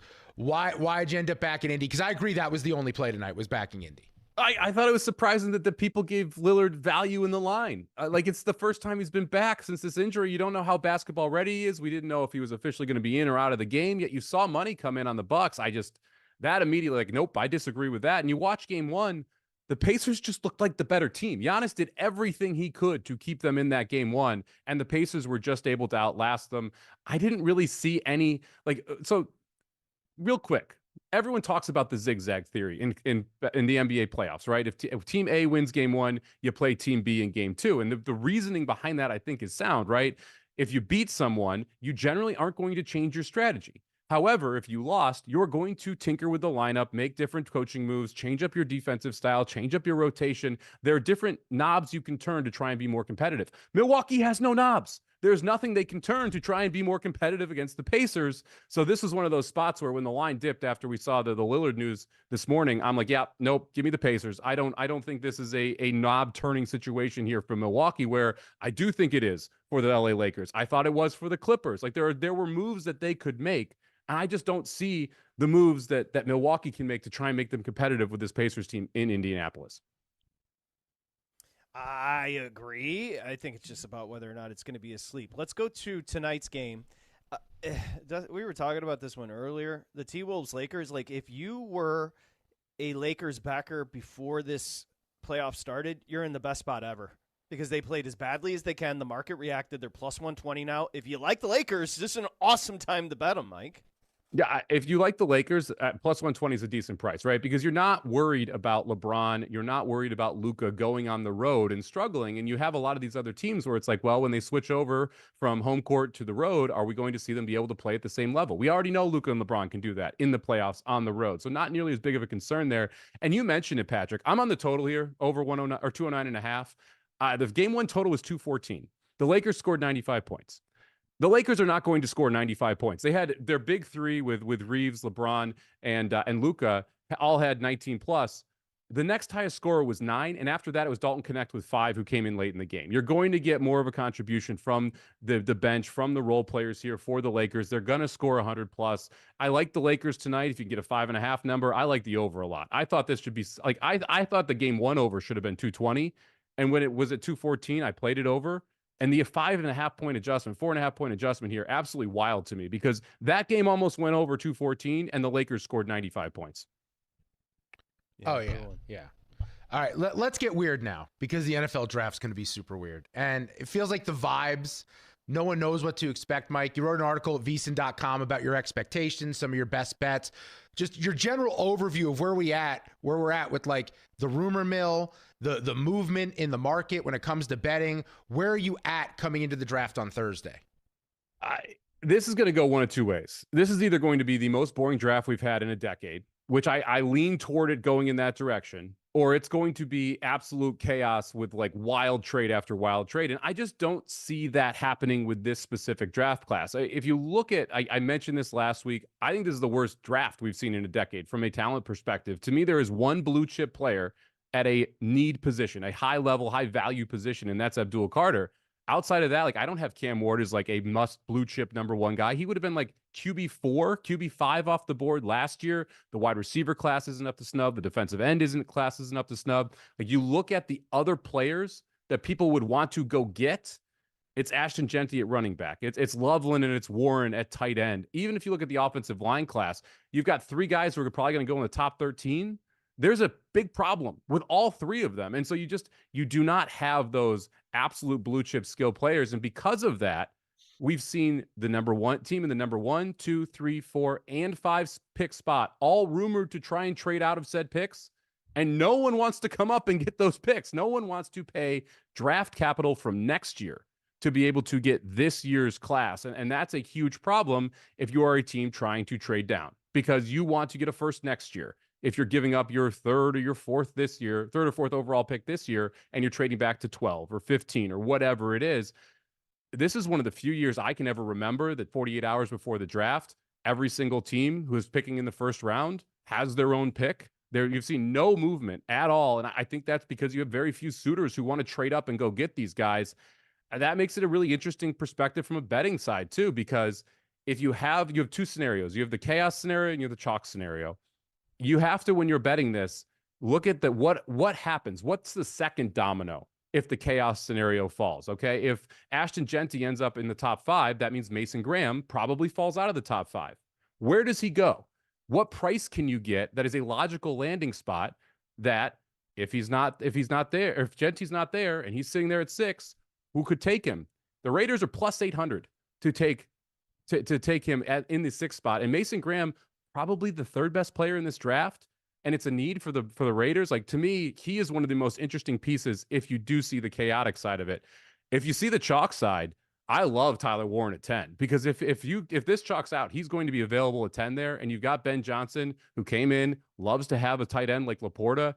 You put in Tyler Warren in that offense after already shoring up the offensive line and Genty not being on the board. It makes a ton of sense. He goes at 10, and that's sitting at plus 375. So you have to play out these different scenarios and then find odds that are larger pluses that you can then play in those spots, because I don't think this is a draft where you want to be betting a ton of money on shorter price stuff, just because like the definite known quantities are minus 20,000. They're not minus 170 like they have been in some past years. And so you've kind of already missed the boat on some of those spots. You've got to find better plus money prices to play out in both scenarios. That's a tremendous breakdown on betting the NFL draft. That article by Mike Somich at VSiN.com. Fellas, I think these teams start to hear the noise. I don't know how Genty falls out of top 5. I think teams are going to be I don't know what his draft number is set at, but I think teams are going to be climbing over one another to try to grab Genty. And once the buzz starts to build, they're human beings. They start to get anxious and want to jump. I believe that. The number 6.5. Over is 3-1. Under is minus 425. Well, 425 is a 425. lock. He's not going to over 6. He's not. I placed 2 bets today, and I initially loved the first one, and now I think I love the second one. Mike knows, like, you got to create the narrative, like you just said. What is the narrative? Why would this play out the way it does? The first one was the Broncos at 13-1. Sean Payton, his offense, uses a lot of throws to the running back, and he's obviously a dual threat in Genty. He's a generational talent. He's going to be dynamic in the league, and it feels like that's something you'd want to do to take the pressure off Knicks. The other one, it was so obvious sitting right there. I don't know why we're not all betting it. It was 12-1, the Patriots to take Genty, because think about Mike Vrabel. Went to the postseason year after year with Tennessee with bad quarterback play, or average quarterback play in Ryan Tannehill. Why was he able to do that? He had Derrick Henry. Why wouldn't the Patriots take their version of Derrick Henry, Ashton Genty, pair him with Drake May? That's your backfield. Figure out offensive line however you can, but go get a playmaker for Drake May to play with.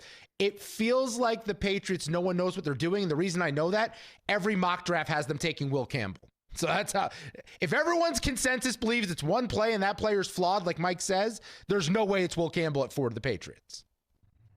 Well, I like the idea too. If you want to take Genty at 4, so to the Patriots is 13-1. If you want to take a little safer bet, Genty to go 4th overall is plus 500. So then you get the idea of if they trade up, if someone trades up, it's 4 or 5, right? And there's rumors Jacksonville's interested in Genty, so it's probably 4 if you want to go get him. That means that he ends up there. So if Dustin's right and the Patriots take him, you cash plus 500. If someone comes up to get Genty, you cash plus 500. So if you believe in that line of thinking, I like the Genty to go 4th overall as well. Yep, love it. All right, The draft coming up. Check out the article from Samo. Did you learn anything last night? Well, of course, the Pistons tie up the series against the Knicks, and a great series with Kawhi absolutely going crazy to tie it up at ones with the Nuggets. I'm still just banging my Clippers drum. I banged it on here last week. You guys posted it on X making fun of me saying I love the Clippers. Ooh. I still love this Clippers team. I think that they go back. I think they win game 3. I think they win game 4. They close this puppy out in 5 or 6. When Kawhi's playing like this, they are so tough to play. Zubac, I think, has been awesome so far in this series. And the problem for Denver is you got Michael Porter Jr. closing games. You got Russ Westbrook closing games. You don't want them on the court. And they both hit big shots at different times at home. Let's see what happens when we go to LA and see if these role players can step up for the Nuggets on the road. This Clippers team, as long as they are healthy, they are the second best team in the West. Now, that healthy part obviously is a huge issue with Kawhi Leonard, who has yet to finish a playoff since, I think, 2021. So we'll see if he can keep channeling this 2019, 2017 version of Kawhi. But if he does, this Clippers team is very good and for real. And they are the one team I think that can really give headaches to OKC if they do meet in the second round healthy. Yeah, I agree, Mike. I'm thinking about a Kawhi 35-1 to win NBA Finals MVP, because if they're going to get there, right, it's going to be because he's healthy and because he's carrying them. So that's one angle I'm looking at. What about the Rockets-Warriors series, where the Warriors now minus 380? They're still on the road. They're still the 7 seed, plus 300, so 3-1 coming the other way on the Rockets. What'd you make of what you saw in Game 1 where Golden State won? The Rockets offense was disappointing. I knew this would be a rock fight, but man, like when your best offensive play is the offensive rebound that you're trying to get in the putback, it's pretty disappointing. Jalen Green not going to play as bad as he did in game 1. Like, I do think you see a better version of this Rockets team in game 2. I think they have a lot of knobs they can turn. I was surprised they went away from the 2 big lineup that was causing a ton of trouble to Golden State in that first game, but I kind of get why you wanted to put Şengün back in there and see how that works. So I like this Rockets team. I bet the Rockets plus 170 to win the series before the series started. I'm a little more concerned. I kind of wanted to get game 1 there, but I do think the Rockets have levers they can turn to make this more difficult for Golden State. And Golden State, another team where they don't have a ton of levers they can turn. They kind of have the guys they have, and you can't really mess with their lineup too much. They're already going to go small. You're never really going big. You've got a bunch of guys that you are allowing to shoot threes out there.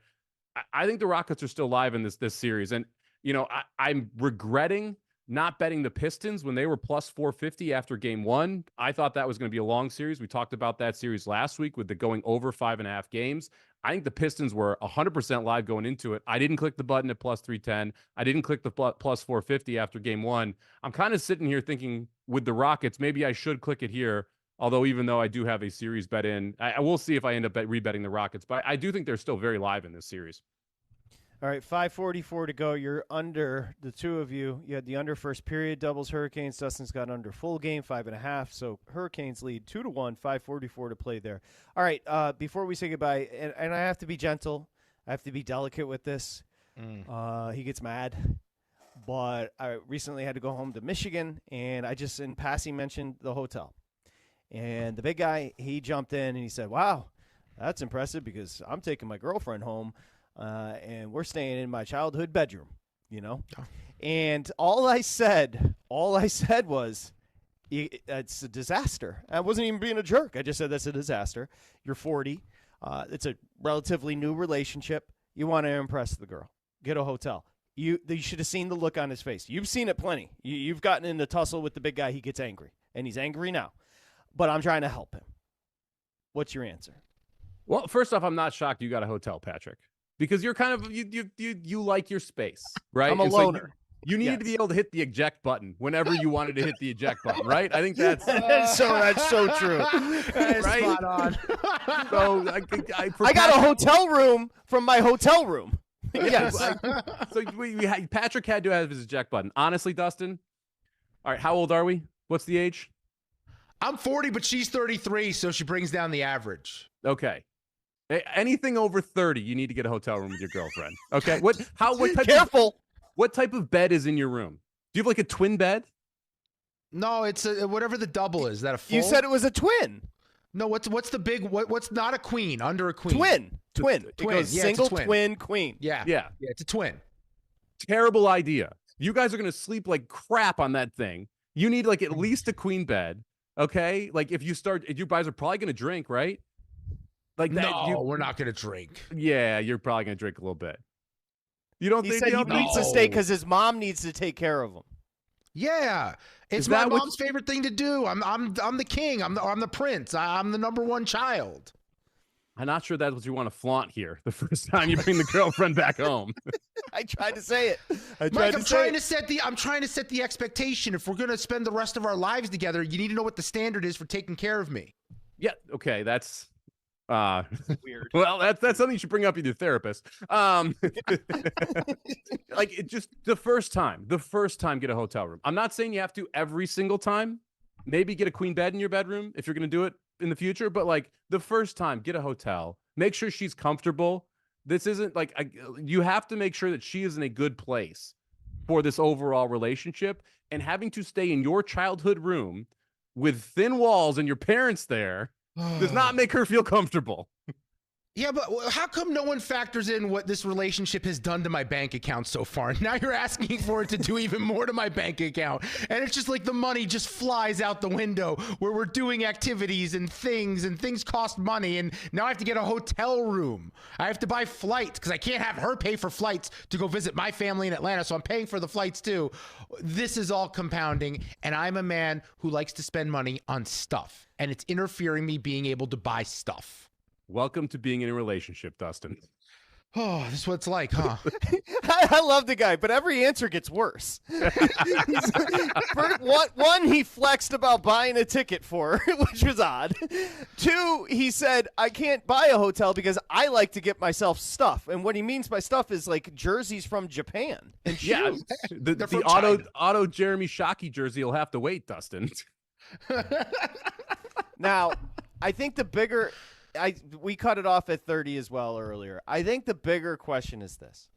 Wouldn't you just prefer to have your space and be on a romantic getaway with somebody you're dating and not stay in your bedroom with your parents? Dude, I'm gonna be straight up. I'm not even doing shtick. It never crossed my mind. It never crossed my mind to get a hotel room. I just Googled. I could stay at the Crown Plaza for $124 a night. That's not even expensive. Oh my gosh. Stop. It's a beautiful hotel for $120. Stop saying it's not That's that like expensive. free for a hotel. It's gonna be like 4 nights, and they have all their fees. We're looking at like $800. Don't you have points? Do you have credit cards with points? No, hold on. We have to back off the credit cards. We were doing too much with the credit cards. Okay, let me ask you this way. Money weren't an issue. Would you prefer stay in your bedroom? Yeah, no, it's not even just about the money. It's just like if What I'm is- gonna go visit my family, I'm gonna go visit my family and stay with my family. What does she prefer? See, he's getting angry. Have you asked her? She's a good girlfriend. She prefers whatever I want. So no, you haven't asked her. No, I have not asked her at all. I did not ask her. But these answers, it's not going to end well. He presented it as, I want her to see how my mom handles me so she knows what the standard is. Yeah. This is rough. Yeah, this is what I expect. I got normal. Samich, you say something because he's going to get mad at me and I got to do another hour and a half. Like I said, the first trip, get the hotel. The second trip, you can throw those expectations on her. Totally agree. But the Then I first got trip, then I got to Uber from the hotel to my parents. I have to rent a car. You just keep spending my money, Mike. your parents, you can't borrow a car from your parents? They aren't going to pick you up from the airport? They're going to take care I of guess you, I but they won't guess. pick you up from the airport? I have them pick me up every day. They're going to be my chauffeur now. They're going It's to one cut thing to your do my orange laundry. wedges. They're going to cut your It's- orange wedges, but they're going to leave you stranded at the airport. Here's what I would say. Yeah. Mike is married, been married for a long time. When he goes to visit his wife's family, he stays at the crib. This is a special first trip. You're saying I need to save her from my family. Like I need to like give her an opportunity to have like Take not a alone shower, time. feel Yeah, yeah. comfortable. It's just a whole thing for girls.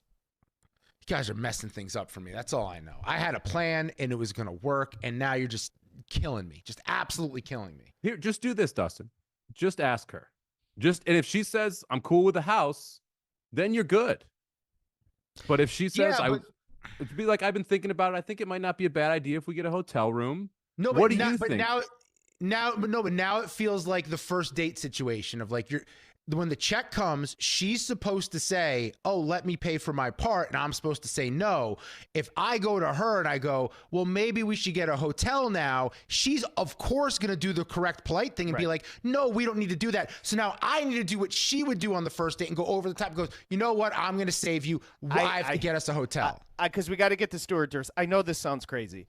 You could have just been a man from the beginning and told her, "I got us a great place at the Crown Plaza." I know that sounds crazy. To run it by her and guilt her into it doesn't feel like the right way.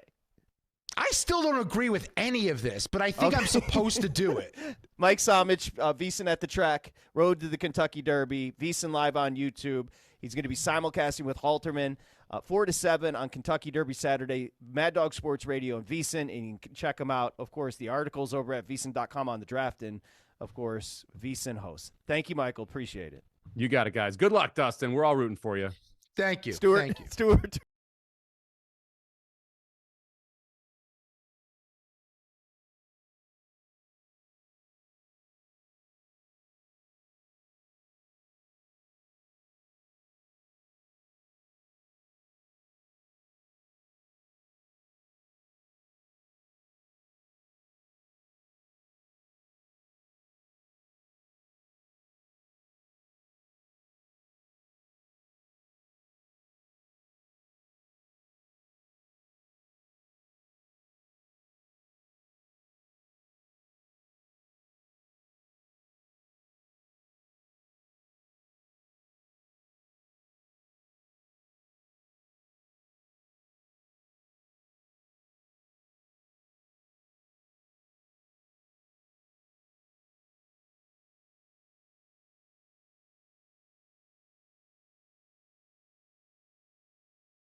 Welcome back to VSiN Live on Mad Dog Sports Radio.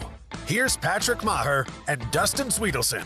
Okay, appreciate our buddy Stuart Durst's patience. We'll get a solid 10 minutes in here. 4 for 4 football senior betting analyst, Pass the Prop podcast at Monotone Football. We say hi to Stu.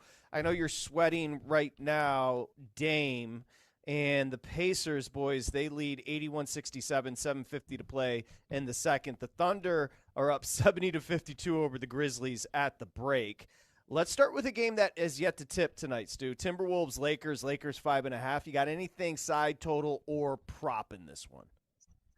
Yeah, I mean, I can start with the side. I like the Timberwolves in this one. I grabbed a little bit of Timberwolves at +6. I know everybody in the world loves to jump on the Lakers, and in general, they love to jump on the team that just lost. You know, it's kind of a good narrative to run with. Their back is against the wall. They need to win this game. And, you know, that is technically true. But I mean, I think they probably wanted to win game 1 of the playoffs just as much as they want to win game 2. Like, I think that's something that gets played up a little bit more. In reality, I think this game should be a pick 'em. If you told me you think the Lakers are going to win tonight, they're going to make the necessary adjustments. I think JJ Redick's a good coach. I think he's a good playoff coach. He kind of reminds me in terms of aggressiveness of a guy like Ty Lue, where I think you're going to see drastically like different things from him every single game. I think he's going to try to mix it up. I don't think he's going to be a guy that waits too long to make those adjustments. But at the end of the day, this is a rough matchup for the Lakers. And I think what it comes down to is,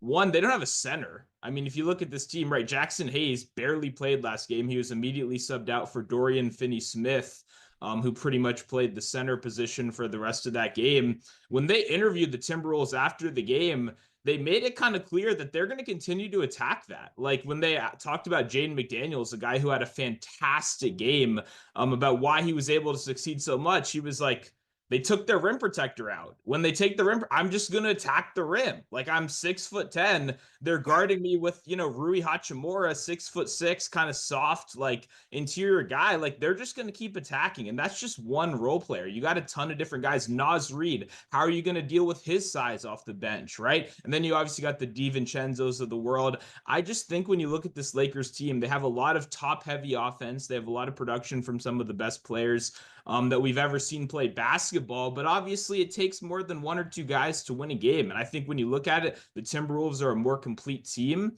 and I think it's going to come down to the wire. It kind of reminds me of like the Pistons-Knicks game from yesterday, where I think it's just going to be a little bit of a battle, and I think it's going to be a 6-point game no matter what. So even if you do like the Lakers to bounce back, I mean, to cover 6 is a little bit more than winning the game. You know, it's almost asking them to win in, you know, somewhat dominant fashion, and I just don't think that's going to happen tonight. Okay, and LeBron James has to do more if the Lakers are going to, you know, win tonight. He had 19 points in game 1. His prop set at 23.5 tonight. Would you do anything with LeBron's point total? Yeah, I'm a big fan of going to LeBron here after a little bit of a lackluster game 1. I already talked about one side making adjustments really aggressively. The Timberwolves really have no reason to make like they won the game fairly comfortably. I would expect a fairly similar defensive philosophy, and what we saw from LeBron James, all things considered, wasn't terrible. He took 18 shots in that game. He took 5 threes. He only ended up making 1. One thing that really stuck out to me, averaging over 6.8 free throw attempts on the season, he only got to the line once yesterday, or last game. And I think that's a little bit telling to the aggressiveness. If you expect him to come out angry, if you expect him to come out aggressive, he's going to attack the rim, and those fouls are naturally going to come. I think we see some regression in that department. So even like looking at last game where it was a blowout, he lost a couple minutes in the fourth quarter. The shot volume was pretty good. The 3-point volume was pretty good. I think if we just see a little bit more efficiency, I think if we see him get to the free throw line tonight, I don't see any reason why LeBron wouldn't continue to, you know, put up 25-point games in the playoffs. And when you look at his career after game 1 losses, he's averaging 27 points per game in his playoff career. He's a guy that, I mean, narrative or not, he's LeBron James. The success of the Lakers falls on him. I would be very surprised if he doesn't take at least 20 shots tonight. I think he's going to, you know, show us a little bit of that LeBron of the past. And I think 23, 24 points is just too low of a line for game 2. Stu, did you have anything for tomorrow night? Warriors, Rockets. Houston's going to be a 3.5-point favorite. The offense shut down the other night, so the Warriors with a 1-0 series lead here. Yeah, I mean, I wouldn't bet the Rockets in the game. I would rather bet the Rockets series, I think, at this point than I would game two. I like the Rockets before the series, honestly. I don't want to bet the Rockets to win by any margin whatsoever. No matter how small 3.5 may sound, you kind of just nailed it. We saw no half-court offense whatsoever last game. So if you're going to win a playoff game, it's going to happen to be ugly. The thing they got going for them is they have defense for days, right? Steph Curry obviously is Steph Curry. When he's making shots, I sent it out on Twitter the other day. When he's making shots like the ones he was making in that game, you're not going to beat Steph Curry. Falling down, fadeaway threes. He was fully locked in that game, and you saw, the best in the world. I don't know if he's going to be able to do that every single game. And when you watch the Warriors this season, there's nobody else. Like, I love Jimmy Butler. He can step up from time to time, but beyond that, it's really, really thin in what you're depending on. And personally, I think the Rockets, they have Dylan Brooks, they have Amen Thompson. They can send length, they can send grit, they can make life miserable for you for 48 minutes straight. It's just, can you score enough on the other side? That's going to be a little bit uglier, but I'd rather just play a nice plus money price tag, because I do think if they win this game, they're going to have some good success further down in the series. And that's Stu at Monotone Football, 1L on the end of football over on Twitter. What about the Knicks Pistons series, where Knicks are minus 250 favorites in the series, 2-1 on the Pistons. And then on Thursday, the Knicks are actually 1-point favorites on the road in Detroit. Do you think the Pistons could pull this thing off? Yeah, I mean, it's interesting. The thing that we're going to have to watch is, I think, the fouls on Brunson, because as a guy that bet the Knicks yesterday on the money line, I had him in a couple parlays. Like, Brunson was getting this insane whistle. Like, every time he went for anything, it was like NBA from 2.5 years ago, before they kind of banned the like jumping into people, getting you fouls. For whatever reason, Brunson's still getting them. I don't think that's going to continue. So it's kind of like, if we see a really harsh whistle early, I think that could present a good live betting opportunity, because, I mean, beyond Brunson, where's Karl Anthony Towns? You have one of the most versatile scoring bigs in the NBA, that barely touched the ball in the second half of that game. And when you look at it, a big reason I took the Knicks last game with no Isaiah Stewart, they have nobody to guard Towns. I mean, it's Paul Reed, B-ball Paul. I mean, what are we doing here? Ron Holland, the rookie, like, they have no answers for that size. So I would expect Karl Anthony Towns to be very involved. I do think they will win the next game. I'm just a little bit worried that Brunson is going to lose like 6 or 7 easy free throw attempts from last game. And that would scare me a little bit if I'm betting him. Stu, we got a great one. Nuggets Clippers. Last night, the Clippers even up the series. We're headed back on Thursday here to Los Angeles for the first time. Clippers 5.5. What have you seen, and what are you going to do moving forward? Yeah, this is an awesome series. Probably the best series we have. I'm trying to get a Clippers price for this one right here. I was hoping for like a -3, but like you said, already kind of 4.5, 4. I still would lean towards that Clippers side. I don't know what the Kawhi Leonard points prop is right now. I'd be very willing to go right back to the well. Kawhi Leonard, I think I've been one of his biggest fans. I mean, these last couple of years, it's been real painful because the guy never plays. So you want to be out here calling him one of the best players in the league, and it's kind of hard to, when there's just not enough minutes to back it up. And finally, when he's fully healthy, playing 35 minutes a game, you see exactly why this is one of the premier two-way players in the NBA. Not only doing it on the offensive side of the ball, but also guarding the opposing team's best player, or, in this case, like a Michael Porter Jr., a Jamal Murray at times. Like, the versatility on both sides of the floor is amazing. And then now James Harden being able to be the number 2 and even the number 3 at times with Norman Powell there, it feels like he looks fully rejuvenated in this new role, as really not having to do too much, not putting too much on his shoulders, and getting those classic James Harden blow up kind of games. So I love the Nuggets. It's hard to go against Jokic, but this Clippers team looks awesome. Kawhi Leonard looks 100%, and I do not want to get in front of that bulldozer right now. A lot of contrarian information from our buddy Stewart. He said, you know what? I see you all on the Lakers. Bam, +6. Give me the T-Wolves. Like it a lot. Bounce back. You're right. My assumption is the Lakers wanted to win game 1 of the playoffs. So there's something to that. Stuart Durst, 4 for 4, football senior betting analyst, Pass the Prop podcast, and Monotone Football with just 1 L on Twitter. Sorry about the delay tonight, Stu. Great job. We'll talk to you next week. Appreciate it, guys. Let's cash some tickets. Let's cash them. Absolutely. When we come back, we'll get you updated on the basketball in-game and also update you on the hockey as the Senators and Maple Leafs have slowed down a little bit, big guy. It's VSiN Live, Mad Dog Sports Radio. 4 minutes. Thanks, Stu. Thanks, Yep. Stu. Appreciate it. Yeah, next week, man.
This is VSiN Live on Mad Dog Sports Radio with Patrick Meagher and Dustin Swedelson.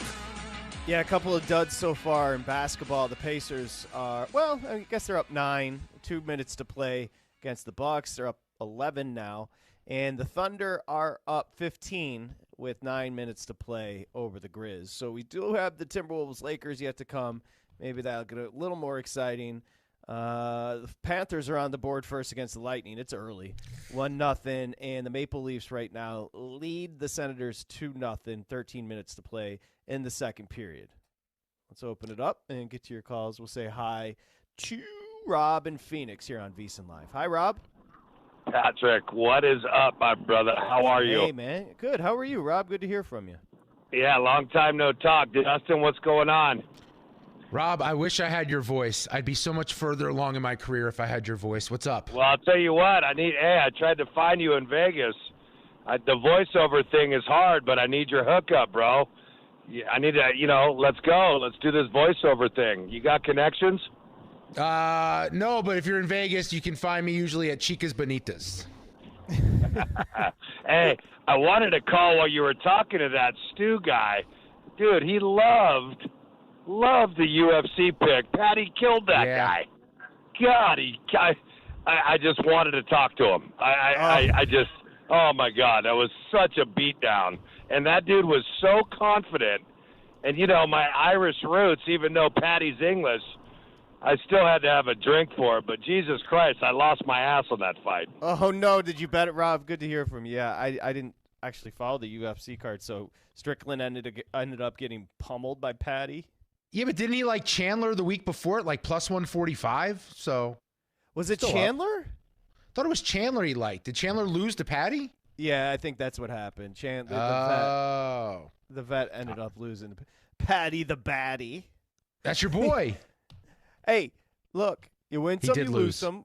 We will lose. say you win some, you lose some, and we like a bettor that comes on here and says it with confidence. And he gave solid reasoning, but it just didn't come through because your boy Patty the Batty, it's such a goofy name. Patty the Batty, the younger fighter, ends up winning a UFC.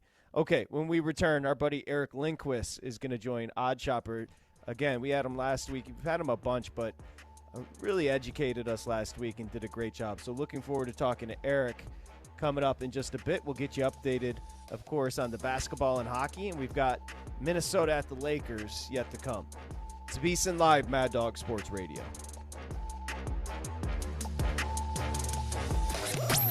Covering the spread all night long. This is VSiN Live on Mad Dog Sports Radio.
Sweat your bets with VSiN Live on Mad Dog Sports Radio.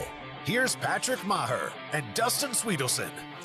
Okay, VSiN, the sports betting network, is on channel 158, Sirius XM. Get 24/7 sports betting coverage on channel 158 and the Sirius XM app. And an exclusive offer for you, Sirius XM and Mad Dog Sports Radio listeners. You can get full VSiN Pro access through August 1st for just $19. It gets you a daily email, all the best bets, hosts, guests, everything.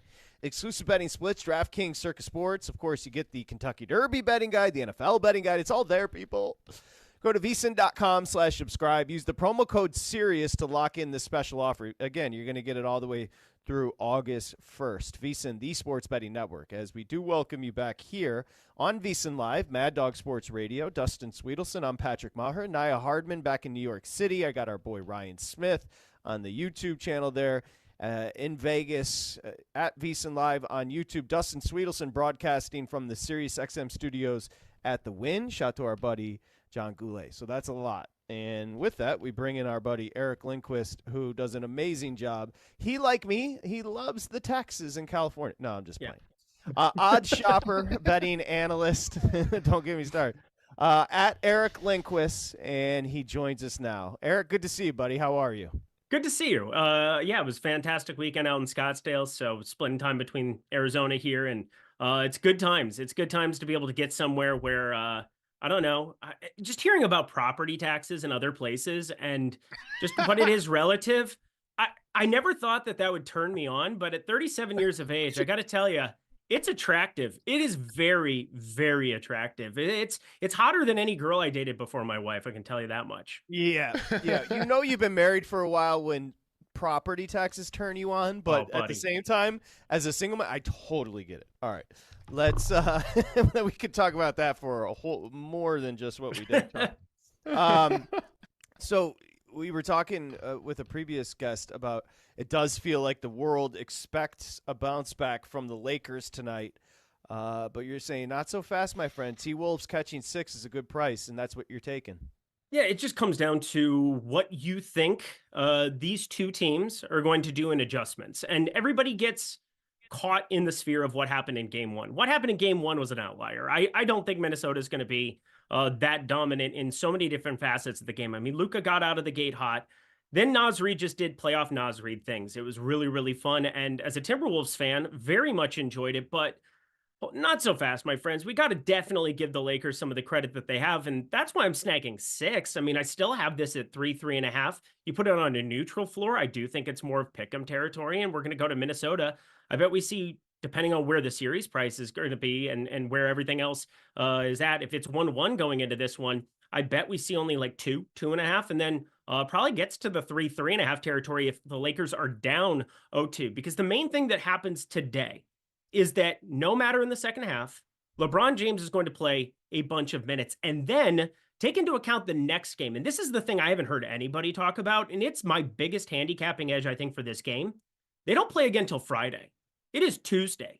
Game 2, you get all of the minutes for all of these veterans, and LeBron James is the guy who gets the biggest bump out of everybody because he goes from a 38-minute guy to a 40. I have nobody in the entire fantasy community. Nobody's projecting him for more minutes than I am tonight. So I'm going to end up on a LeBron prop at the same time that I think Minnesota +6 is the sharp side of the number. Once it got up that half point, it's very, very similar to last week when we were talking where it's like, I got to entertain the Dallas Mavericks against Sacramento once you get that half point at 6. Free throw shooting becomes a little less important. You have some of these things that, I mean, LeBron should be shooting more free throws than one that we saw in the first game, but I think that this is a spot where, as this number has ascended from 5 to 5.5 to 6, now you jump in late. And I'm happy to be jumping in late at 6. Well, how about LeBron? What are we going to do with LeBron from a prop perspective? What are we attacking? Because you're anticipating the bounce back. You're anticipating all the minutes. How do you think bettors should looking at his prop market? So anytime you see a surplus in minutes, I think the cheap answer, but actually the right answer for me today, is going to the entire portfolio, PRA. I don't know what LeBron is going to be doing on the floor today in adjustments, but I can tell you he's going to be doing something. And obviously with this points prop where it's sitting at, I think his assists and rebounds props are a little bit more advantageous. I looked at the R+A, but I just kind of want to get the entire minutes. It's at -110 over at DK, 38.5. I think that's too low. He is right in that wheelhouse of a guy who's going to put up at least a stat a minute. And I've got him in for 41.5 minutes today. Again, it's a higher number than I've seen just about anywhere in terms of the consensus, but they don't play again until Friday. I think he gets his normal stint in the first half. There's no reason, even if they're down 10 or up 10, that you're going to have LeBron play the entire first half. But that second half turns around. It is going to be very game script dependent. And as such, I think you have to be putting him in for more minutes than what the marketplace is telling us right now.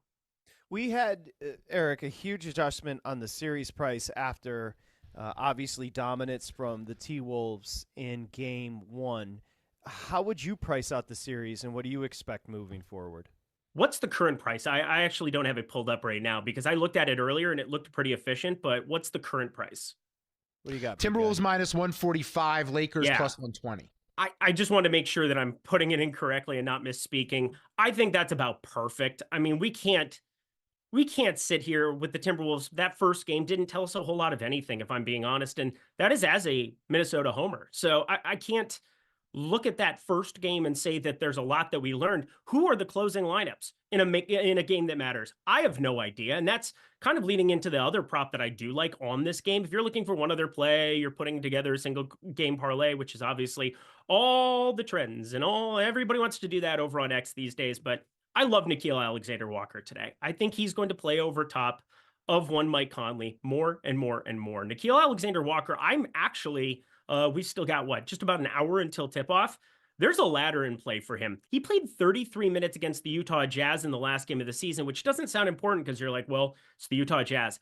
Minnesota needed to win that game to get the 6th seed. I think that's kind of giving us a little bit of a clue for what his minutes could be in spots where, one, he's either knocking down shots, or two, they need his defense on the floor. Now, LeBron and Luka are big enough bodies that it is really hard for Jaden McDaniels to affect the game the way that he normally does on the defensive side. Nickeil Alexander-Walker to generally help on the defensive side. But I can tell you one thing, Mike Conley isn't good against any of them on the defensive side. So Nickeil Alexander-Walker closing a game, playing 30 plus, I think it's extremely live, and I think that'll be the real surprise to some people, but I'm hoping that I'm right on that one because unless Mike Conley is just being dead-eye from 3 right from the get-go in this one, I do think that he has a path to way more minutes. Again, 33 against Utah in a must-win spot. It just glares value, and you can really encapsulate that with upside just by looking at some ladders. I think the 3-point number plus 135 over 1.5, that's the best I got right now. I love it. And the T-Wolves 50% from 3 on Saturday. That's an absurd number. Lakers could not defend the perimeter. They move the ball well. He just needs to hit 2 and we're good. We cashed there. Or it was 2, right? 1.5. Yeah. Hits 2 at plus 135. Let's talk real quick about the NFL draft. I know you have some baseball plays, but it does pay to listen to these segments, and Eric's going to join us every Tuesday. We're pumped about that. Last week, you gave out a bunch of Ashton Genty props. They've all since moved. Major market moves. You came on here and said he's going to go in the top 5, guys. All the evaluators are saying this is a transcendent talent. This is a once-in-a-lifetime running back, and you believed he was going to go in the top 5. Where do we stand with your experiment with what you bet last week and where we are now? We have me terrified and more invested in this than I ever expected to be on Tuesday, April 22nd, the year of our Lord 2025. But I'm very happy with the position I'm in. It's just, how do I potentially find some bring back on the other side, potentially of him falling to 6? Because now I'm very invested, 3, 4, 5, but the numbers have definitely moved in my favor. Current lines, got him right here. Genty plus 4,000 at DraftKings. That's where I got it. 3,500. It's still the outlier with the Giants sitting there. Genty number 4 plus 1,600. It's now plus 500. We are looking at Jacksonville as maybe a potential live spot for Genty to fall. I don't necessarily see that, but what I do see are a lot of trade candidates, and Jacksonville needs to probably accumulate as much draft capital as humanly possible. I don't think you can really ever look at grades after the fact. I saw something from Scott Van Pelt yesterday where he was kind of breaking it down the same way, where he hates the draft grades after the fact. It's a great talking point, but I think just getting more shots for a team that's weak like Jacksonville, if you can trade back and get 2 picks for 1 and not really screw up one of the 2, you have a really good chance of changing your franchise in a hurry. Now, a quarterback is always going to be the main thing, but you're so invested in Trevor Lawrence, there's no backing out of that one in any way, shape, or form. I think Bigsby is okay in that spot. I've never been an ETN guy, so he can hit the road by all cares by for me. But I think plus 500 sitting there pretty nice there with the number 4, and then number 5. This is the biggie. Plus 700 is now minus 115. So that ended up being the biggest domino to fall. I don't even agree with that line for what it's worth. I think that that's a little bit steep, but that's what the market's telling us. And his current top 5 price is now at minus 130. Pretty unbelievable. I think we can all agree 1-2 extremely unlikely, would almost be flabbergasted for him to go there. So we boxed it in 3-4-5 on this program last week, and boy, am I happy we did. Good job by Dustin. That great point. Pays to listen because, by the way, there's a rumor in the Lindquist household that Ashton Genty is called property tax Genty because if he cashes, I don't even know if I could do it with that. I mean, maybe half of property tax Genty. Good Lord Almighty. I don't even want to tell you. It hurts me on a daily basis when you sign a check and you stare at it for 10 minutes and it's just like, really? I love how Really? I just made a Genty joke and it just completely opened up the wound again. It hurts to even look at the number on the page. Why is the number on the page what it is? I bet for a living. This is what I do. This is not okay to then come after me for my hard-earned money that I spend all day in the back cave of my house making, but whatever. That's neither here nor there. With a great setup too. Well, one thing you could say, we're both older than you, and you own a house, so that is a flex, my friend. Well, thank you. That Well, is I was gonna say, I think you gotta, throw that out there from time to time. But let me just throw it this way too.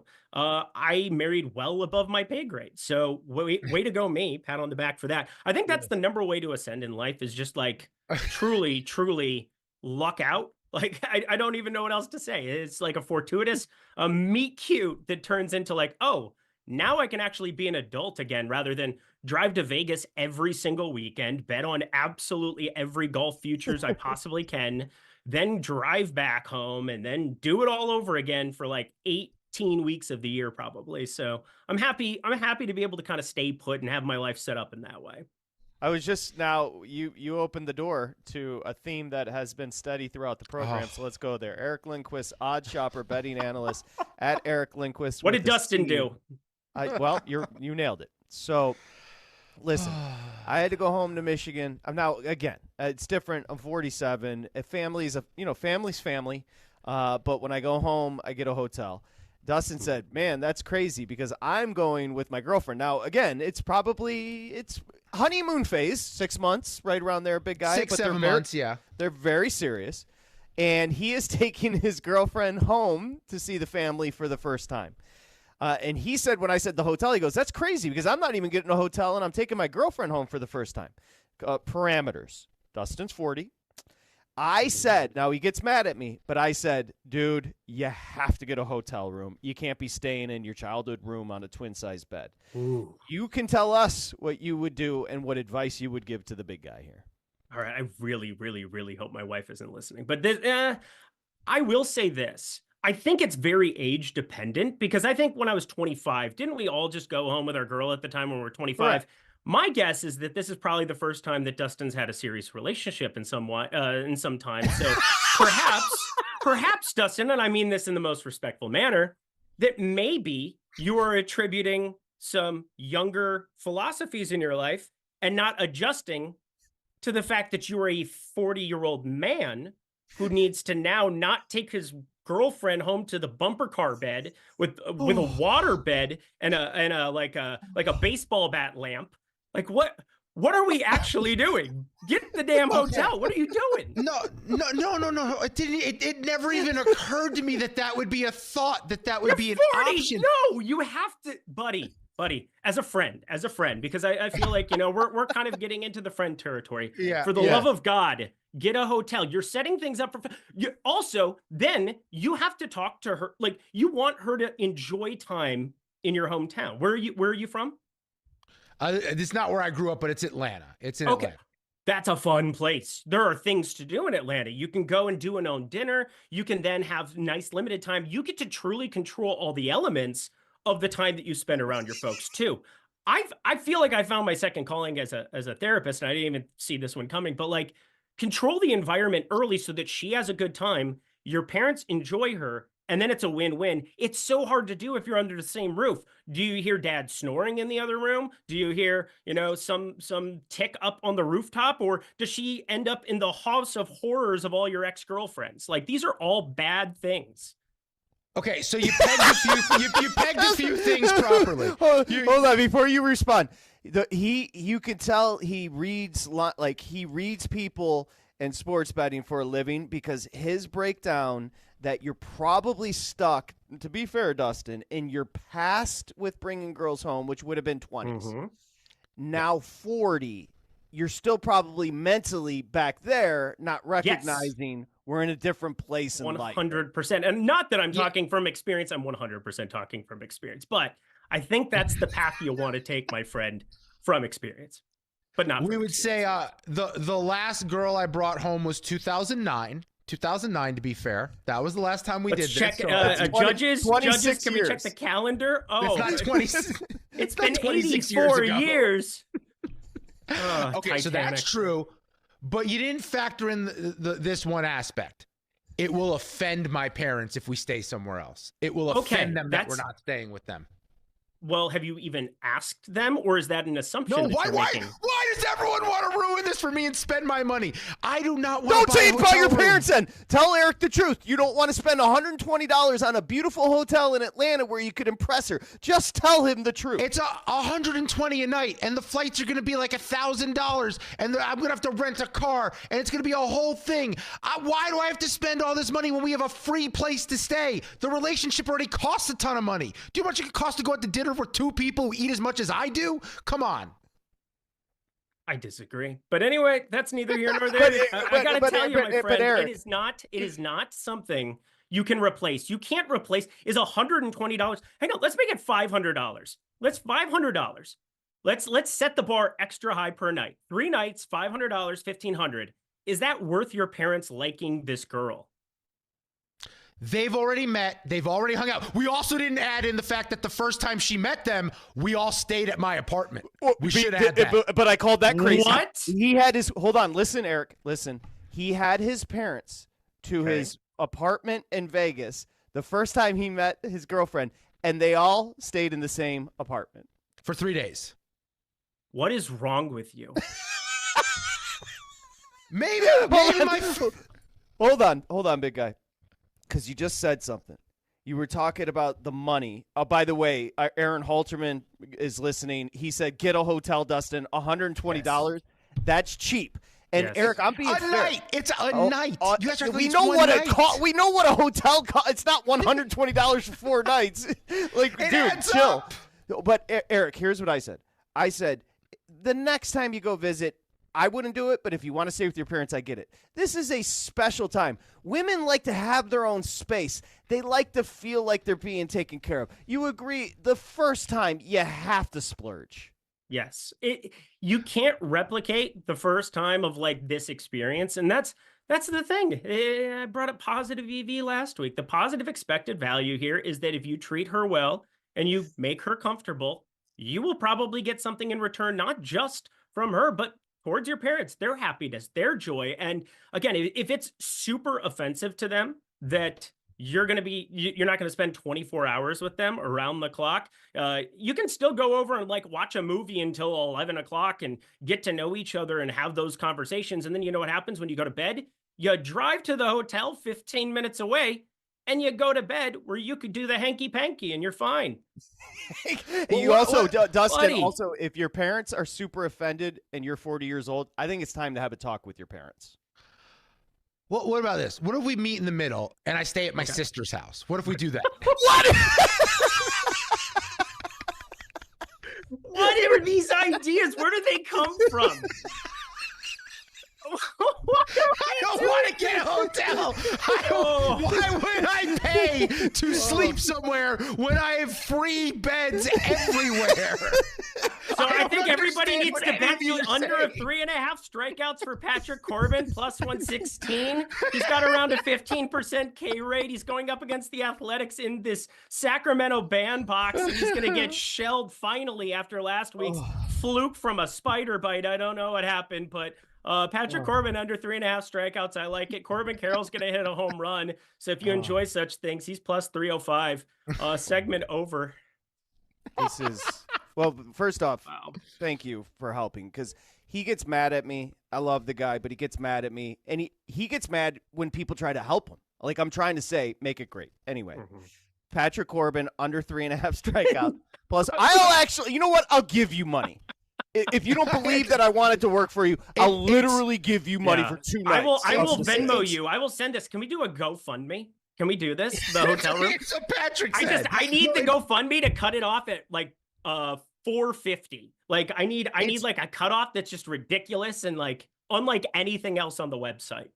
Correct. But it's not about the money as much as it is. It's just the whole idea of I have free places to stay. Why wouldn't you just do that? You've now had Mike Somich and Eric Lindquist. You don't respect me. You definitely respect them. They both almost fell out of their chairs, and you're still justifying it. Just take a deep breath. We love you. We're trying to help. We just need to reprogram you a little bit. It's not anything else. Like you are such a lovely person, like 98% of the way. But guess what? This 2% is lacking. It is lacking, and we need to fix it now before it affects your future. When you turn 50, could you imagine doing this when you were 50? Going back to the little car bed, like again, that's what I imagined. A car bed, maybe wallpaper of like a baseball player on the wall. Patrick Ewing on the wall. Yes, Patrick. You absolutely have 33 hanging on that wall. You know you do. Oh, I do. But yeah, it'd also be weird to do that like at my parents' cemetery plot to like set up a twin bed. Stop it. Okay, we got another draft pick. And by the way, think about it this way. Imagine what she's going to text her girlfriends. Dustin took me home, and we're sleeping on a twin bed in his boy head. Okay, anyway, we're going to Peachtree City, Georgia. The expectations aren't that high. Carolina, first player drafted in a draft where wide receiver isn't talked about much. Carolina taking a wide receiver 5.5 to 1. Yeah, I mean, the Terrence Marshall thing, disaster. I don't think Xavier Legette is much of anything at the professional level. That is very, very unfortunate for them. And they have old man Adam Thielen just aging away back there. Phenomenal stuff out of the slot for them last year, but they need to find something. I do think Golden is kind of a nice candidate for them if he's sitting there for sure, but look at Carolina. This was sitting at plus 500 last week. Obviously, I did a lot of my draft work a couple weeks ago. Didn't really know how I wanted to attack it until closer to the weekend, and ended up coming to fruition nicely with Genty. But this Carolina one has only moved 50 cents, and it's gone against me. And played it at plus 500. It's sitting at plus 550. And, you know, you're not going to get closing line value with every single bet. If you do, you're a liar. So don't do that. But I do think plus 550 is just way too wide. We're talking linebacker plus 130. We're talking edge rusher. No. You just got a pulse. You got a pulse from Bryce Young for the first time ever in the second half of the last season. You have a semblance of a running game who you just paid in Chuba Hubbard. Complete the trifecta. Complete it. Find a number one. Take a shot on a number one. Take a couple shots later in this draft here as well if you're Carolina. Because if you don't have Bryce Young playing at that level, you're stone cold dead. You're actually just, your future's stone cold dead for the next 3 to 5 years. So let's set him up for the path to success. You didn't do anything in free agency. Adam Thielen is still your number one by a considerable margin, especially when you parted ways with Deontay Johnson for a bag of potato chips and then bounced him around the entire NFL. So plus 550 is just a number that I stare at, I look at, and I can make too many cases that Carolina needs to go that direction. Now, what I think they need is very different than what the coaching staff thinks, but I can just make too many cases where how does somebody not see that with Bryce Young's second half of last year? Beautiful. Well, I know this took a curveball, the segment, but we appreciate your assistance. T-Wolves catching 6, LeBron PRA over 38.5, ton of minutes, like Eric laid it out perfectly, not playing game 3 till Friday. Alexander Walker over 1.5 3-pointers, made you get plus money on that. Corbin under 3.5 strikeouts, you get plus money. Corbin Carroll home run, obviously close to 4 to 1. And Carolina first player drafted wide receiver 5.5 1. Eric Lindquist, odds shopper betting analyst at Eric Lindquist on Twitter with a C. Who's better than you? Thank you. We'll talk to you next week. Thank you so much, gentlemen. Dustin, Godspeed and good luck. Thank you, property dude. Thank taxes. Yay! You probably offended Eric that you were talking about $120 stay when he has property taxes, which he owes. Oh. I mean, it's a principle thing. It's why pay for something that you can get for free. Hold on. This because we've got a ton of people that want to give you advice as well. I said it a million times. I know I offend you. You do. You literally look up to Mike. I know you look up to Eric. Like, their response was worse than mine. Yeah, I'm still not gonna why do are you it. still why are you like just therapy time? Why are you mad? It's a waste. 1, my parents expect us to stay with them. 2, I want her to see like the house I grew up in. She 3, will see it. You're going to take Why? her over there and just sleep at the hotel. I don't understand why you would spend money on something that you can may get I ask for you a free. question? May I ask, do you like her? Yes. Do you think she deserves the best? Yes. Do you feel like you want to treat her differently than other women? Well, I'm taking her to see my parents. That is definitely treating her differently. I know you're trying to think I'm catching you. I'm not trying to catch you here. So just slow your brain, slow it down just a little bit. I know this sounds crazy. She's going home for the first time. She deserves it to be special. That's it. It's special would be me taking her inside the walls where I dreamt of meeting a person like her one day. And That's will. special. And you will. You'll take her on a tour of the house. I promise you, you will. Oh, God. You're the best. We'll continue. You know who we haven't gotten an opinion from? A woman. And Naya's producing. Is she able to get on mic, or should I just ask her? Yeah, no, do I have to ask? she is. Can get on She mic? can. Okay. We'll take your calls. We also will update you on the basketball. We got a game tonight. I know Dustin has a play. I've got a play on Timberwolves Lakers game 2. 888 Mad Dog 6 888-623-3646. It's VSiN Live, and it's Mad Dog Sports Dustin.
Welcome back to VSiN Live on Mad Dog Sports Radio.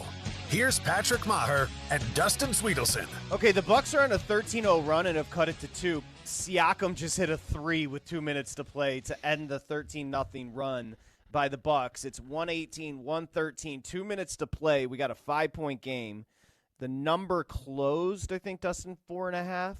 Yeah. So half-point cover right now by Indiana. But again, Milwaukee was out of this game. And Bobby Portis is having the game of his life, as you mentioned, because they don't have any other options, though Dame did just hit a big 3. So we'll keep you up to what is the in-game number? Maybe we can look at that. Yeah, and I need one more point from Giannis, and he just missed a shot underneath the basket. Indiana has the basketball now with 1 minute 25 to go. Indiana laying 5.5 total, 239 and a hook. All right, let's get to your calls on the drama that is persisting here. Again, he gets mad. But Dustin, he's 40. He's taking his girlfriend home for the first time, and he's going to crash in his room in the twin bed. And all I said was, don't do that. Make it special for her. You know, girls like to, they like to use the bathroom, and they like to get cute, and Dustin doesn't understand it. We had Samich on. Samich said, you're crazy. We had Lindquist on. Lindquist said, you're crazy. Halterman saying you're crazy. And then Dustin said, when Aaron said it's $120, it's cheap, Dustin said, it's the principle. Why pay for something you can get for free? Samich responded, from the guy who went to the strip club for years. Literal murder. Like, every time you justify things, it's so easy just to come back.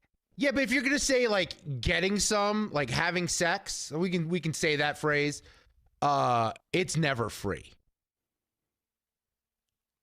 With your significant other? The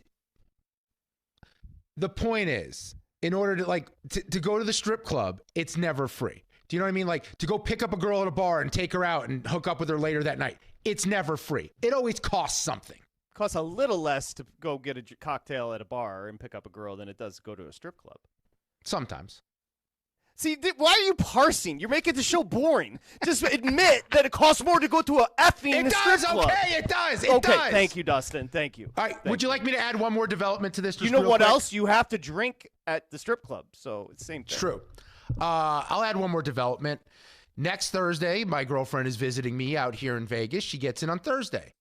On Friday, my sister, my brother-in-law, and my niece arrive to stay with us. In your 2-bedroom apartment? In my apartment. With the second bedroom that's taken up? Well, I mean, they will be in there. And you have your setup in the kitchen of your radio setup? Correct. And you're adding your sister, your brother-in-law, and their child with your girlfriend? Correct. Okay. 888-623-3646. Let's go to JT in Syracuse. Hi, JT.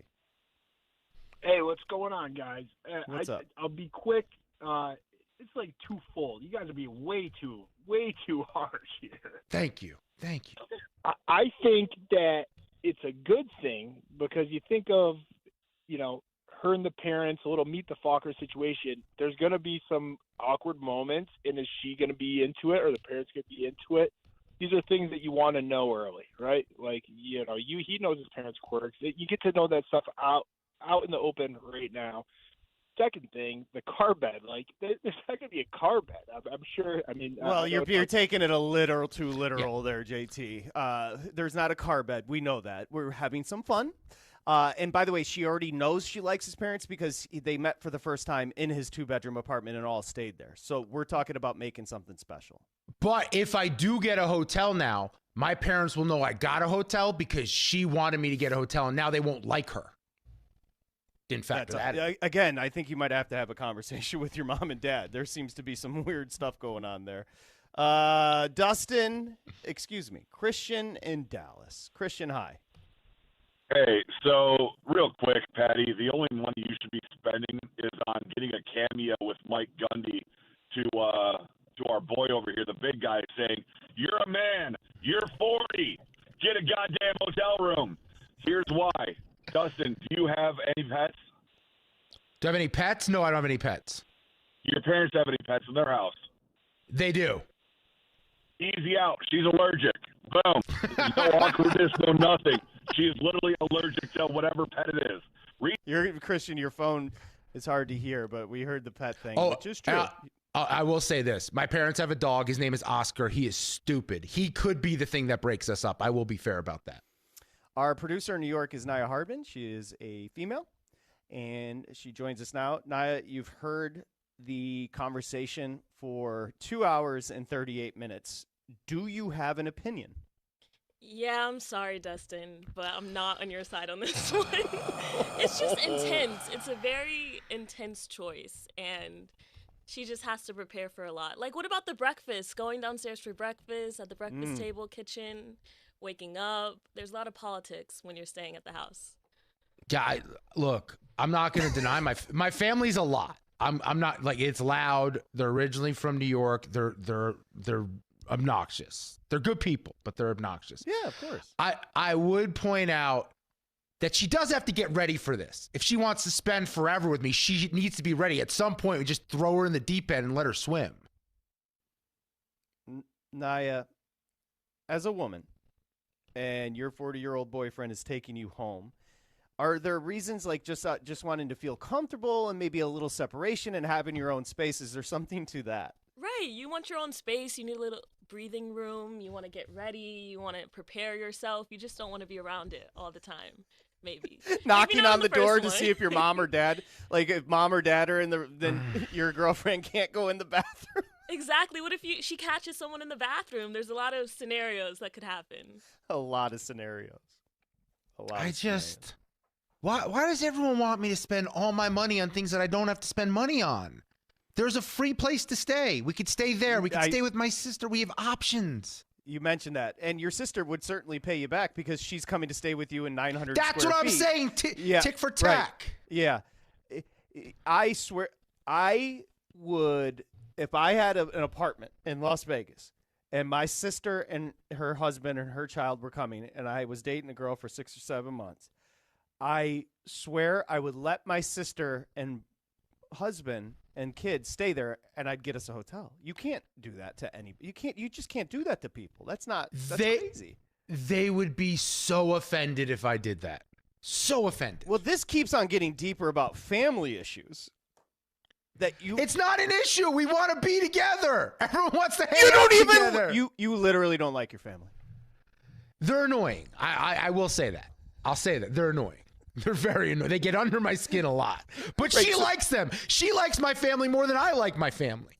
I believe Milwaukee ends up falling to Indy. Indy does cover 123-115. So a late push, and Milwaukee does end up failing to cover the 4.5. 123-115. Indy takes a 2-0 series lead. Rocco, Saratoga. Hi, Rocco. Hey. Hi, guys. I don't know. I don't know where to go, but let's start a GoFundMe. Help the poor guy out. I can afford it.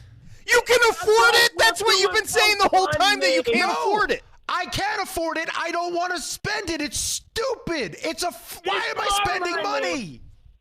You won't take a free hotel room? What, you have an obsession of going back to your childhood bed? Is there some magic in there that, you're not telling us about? What, do you have Magic Fingers bed? Or, you got some old baseball bats under there? You're going to, I don't know. You got balls and chains? It's got to be come on. Yeah, Rocco, I'm right there with you. Listen, we talked about it during the break. Everybody needs to understand this. The fact that people don't think it's a good idea. Mm-hmm. If we had all called and said, you know what's great? The fact that you're letting your girlfriend stay in that twin-size bed in your bedroom with your parents right down the hallway, he would have said, I'm getting a hotel. The fact that this is his personality. If we say that it's not, if we lovingly say, just make your girlfriend, do it for your girlfriend, he would say, he gets mad and he'll double down and he'll go there. Yeah, but in this instance, I'm correct. I can afford the hotel. I don't want to spend it. It's stupid. There's a free place to stay. I've stayed there 1 billion times. No, we know. And I have no issue when you go home by yourself if you stay with your parents. I wouldn't do it, but I have no issue with that at all. You don't quite see the distinction. No, it doesn't. It's not computing at all. Like there's no way anything any of you are saying really makes any sense. My parents have a place. They want us to visit them. By visit them, that means we stay with them. The idea of getting a hotel room doesn't make any sense to me because that's waste of money that we could spend on something else cooler. Do you believe if you gave her as much as she loves your family? Do you believe if you said, what did you call that hotel? What was the name of it? I don't remember. It was a decent one, though. It was a beautiful hotel in Atlanta. If you said, hey, I got us a beautiful suite at this hotel, we'll just stay there. Now it's a suite. We'll just stay there in the evening, and we'll spend all our day at my parents' house and spend time with them. Do you think she would say, are you kidding? I want to stay in their house. Let's find out. Let's send a text. That's what don't do this if it's going to get you in trouble. I do not want to be responsible for this. You know what? I don't think it's a good idea. Knowing everything, I really don't think it's a good idea. Okay, I'm not doing it. I'm not doing it. In fairness, you've just proven right now with that statement that I know you have the best interest of me and the relationship just by your reaction to that. It's as much as it would help the show. I do not want you to send that text. No, but now I have to really reconsider the hotel thing because now it ties into your reaction to that, and I really wasn't going to. Just don't think it's going to help anybody. Don't think it helps you. Don't think it helps her. I don't think it helps me. I don't think it helps. I don't think, hey, we've been talking about our situation for the last 3 hours on our dumb show. It's just no. I meant more because you reacted the way you did. I now have to reconsider where you're coming from when it comes to the hotel room. Now I really have to reconsider it because if you acted that way about that and that was kind of stupid, then that means the hotel, which may be bigger, I should consider your reaction a little bit more. I'm still not probably going to do it, but I'll consider it more. No, listen, I'm annoying. Especially during this 3 hours, you know what we're doing, you know what we're trying to accomplish. But I'm telling you, the reason I literally got frozen when you said that what you were up to. When I said I stayed in a hotel, and you go, that's crazy because I'm going home. See, this is what happens: is you say things and you don't even realize it's going to turn into something. You just go, what are you talking about? I think I am being the most normal person in this conversation between everyone involved. Right. No, I got you. But Naya did bring up an interesting point. It is awkward in the morning. Not everybody's a morning person. When you're just like in your PJs and you just want to go downstairs and people are like, how'd you sleep? Okay. All right. So can I tell you one terrifying thought about that? Yeah. My dad's he's a snore. No. His nighttime outfit, I can't even say he wears a male nightgown. And I don't know if I want her to see that. I can't handle that. That might be curtains. It might be over. Because she might go, is that what you think when you get older you're wearing to bed? And then the whole thing's over. It's done. Then you know what? She will be staying in a hotel by the airport because she'll be on the next flight out. Yeah. Oh, I now, if I were her, would want to stay there because I'd want to see the nightgown. Yeah, now I've built it up. Yeah. Oh, God. All right. When we come back, let's get some bets in with the Timberwolves and Lakers. We've been having fun. Indiana does lead their series 2-0. Ottawa got a goal at the end of the second, but it's still 2-1 with 14 minutes to play. I need a couple of goals there. Not loving that over 5.5. The Panthers and Lightning have just started the second period with the Panthers up 2-1. We have quickly, and we'll close tabs as well, we've got the Thunder. Now, that actually ended up being a game with the Pacers and Bucks, but, an 8-point. So it's crazy how it becomes a game, and then it's an easy cover. Yeah. We'll point out Bobby Portis got there with the boards. Giannis got there by a bucket. We cleared on his points total. And then Jalen Williams went over in the Thunder game. So very good NBA night so far. There we go. Hey, listen, Pay for the hotel. Hotel money. Yeah, hotel money. Everybody was thinking the same thing. We're all on the same page. Flex about your bets. And then, the Thunder, they're up 16 right now with $1:37 to play. So it really just comes down to will they cover the 14.5 against the Grizz and take a 2-0 series lead. Come back, talk Timberwolves, Lakers, and close tabs. VSiN Live, Mad Dog Sports Radio.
Covering the spread all night long. This is VSiN Live on Mad Dog Sports Radio. Here's Patrick Meagher and Dustin Swedelson. just a horrific job by me. But, Samich said the same thing. The Panthers were playing horribly. Dustin Swedelson, Patrick Meagher, as we welcome you back, VSiN Live, Mad Dog Sports Radio. The Panthers couldn't have been playing worse hockey. And again, it's the end of the regular season. I get it. They were banged up. But when I say couldn't have been playing worse, couldn't get goals at all. And Tampa Bay, the opposite, played great at home. And it's early in the second, but Florida just added another goal. They're up 3-1. Well, I had $122 on that game. That's one less night I could stay at the hotel now. So unfortunate, I lost some of the hotel money there. Understood. It's still plenty of hockey to be played, to be fair. Let's keep it good. Let's keep some positive vibes here. T-Wolves coming up against the Lakers. What's side and total on this one? So we're sitting at Lakers now -5.5. That totals to 11.5. So the market really buying into the Lakers with the zigzag theory. Gets smoked in game one. They'll come back at home fired up in game two. They'll win. But, man, that does feel like a lot of points. Yeah, I liked it. What's the total? Because the total dipped big time considering. 211, 211.5. And 214.5 is where it closed in game one. With the Lakers just being horrific offensively. I'm with Samich on this one. I do like the over tonight. T-Wolves Lakers, Dustin. Yeah, I just think it's a LeBron takeover game. I think he didn't get his best, obviously, in game one. I think he comes out inspired. I laid 3.5 in the first half. I don't know if I want to cover that 5.5, 6 for a whole game, but I know I'm getting a locked-in Lakers team that saw what Minnesota wanted to do, how they wanted to exploit them defensively, and they're going to adjust here. And I think they'll have an easier time in the first half. I don't know about the whole game, but I know we're going to get things right at the beginning. So we'll lay 3.5 in the first half. All right. Tampa Bay challenged the Florida goal, and it was a failure of a challenge. So 3-1, Florida leads. I'm excited for this game. I'll say that because it is a huge spot for the Lakers. The expectations now, it tipped up. It did tick up. I don't know what you have it at, but it did tick up for Stu and Eric from 5.5 to 6. It was, which is so 6 is that's a lot of respect the Lakers way. Yeah, I'm not seeing any more 6s out there, but I know when the show started, it was at 6. Okay. All right, no need to hit the open. Let's just close some tabs before we get the hell out of here with the games right now. Essentially, well, let me just give you an update as to whether or not Oklahoma City is going to cover. And we have, let's see if they covered. They did. No, they didn't. Yes, they did. 19-point win. 118.99. Good. Thanks for coming, Grizz. Yeah. Like the idea that Oklahoma City has to go to Memphis and waste their time. Goal Florida. It's a runaway. Play-in tournament. Good idea. Thank God these teams are in the playoffs. Really good idea, Adam Silver. It's working out well. Unbelievable with this Florida pack. Kachuk got a power play goal to make it 4-1. 15:05 to play in the second. Yikesies. The most dangerous lead in sports is a 2-goal lead in hockey. That's not the case anymore because it's a 3-goal lead. Hey, do we have enough time in closing tabs to talk about what went on with your dog, Jeezy? What was the drama while you were away? Oh, yeah. The problem is, she doesn't, you guys see, I've been broadcasting from home forever. You never heard a peep from her. Apparently, when I take her to a place that's foreign to her, she gets very nervous. And the people were cool that I kept her with this time. Remember the last time I was in Vegas, we had issues. Apparently she was she would walk into the hallway, into the bedroom that wasn't being used, stare at a wall and just whine, staring at a wall like she's looking at ghosts, like she's Sam Darnold reading a defense. It was not good. And they were like, they didn't know what to do. She was staring at a wall and crying. Well, I mean, it's a little different than what the other one was talking about. So maybe there's improvements here. Maybe she's getting more used to being without you. But I've hung out with Jeezy. I've stayed in the same place as Jeezy. She doesn't make a peep. You don't even know she's there. She was in the backseat of my car for 8 hours one time. Didn't even remember she was back there. Remember we went to Santa Barbara, hit traffic on the way back? She just sat there the whole time. Never made a peep. Nothing. So my didn't mind, scratch. Nothing. All I tell these people when I pick her up is I say, all I can go by is how she is at my place. I don't know what to say. But it's causing major issues. Now I'm imprisoned because now I'm gun shy about going anywhere. Well, no, now I just think you need to become one of those people that just takes your dog everywhere. Just like, F it. I mean, I go to the grocery store, people have their dogs in there. You go to a furniture store, people take their dogs inside everywhere. Just be like, I'm cool, my dog's with me. I feel legitimately imprisoned. All right, well, that's that. Hopefully I don't have to go anywhere soon. Let's close some tabs. All right, you mentioned Alfred Adler on the program, 1870 to looks like 1937, Austrian psychotherapist, founder of individual psychology, emphasis on the importance of feelings of belongings, relationships within the family, and birth order set him apart from Freud. So birth order was the thing you were talking about. Adler was a contemporary of Freud, but they differed. Let's put it that way. Interesting. Yeah. Let's see. Eric Lindquist said he owns a house when he joined the show. I want to point out I own a 2015 Kia Optima that has two very large dents in the back. But yay, car owner. Nobody can take it from you. No property tax on that, unless I have to live in it one day. True or false, that was not an embarrassing segment? Not. Anyway, JT's next. Enjoy that. Woof. We'll see you tomorrow. Peace. Covering the spread all night long. This is VSiN Live on Mad Dog Sports Radio.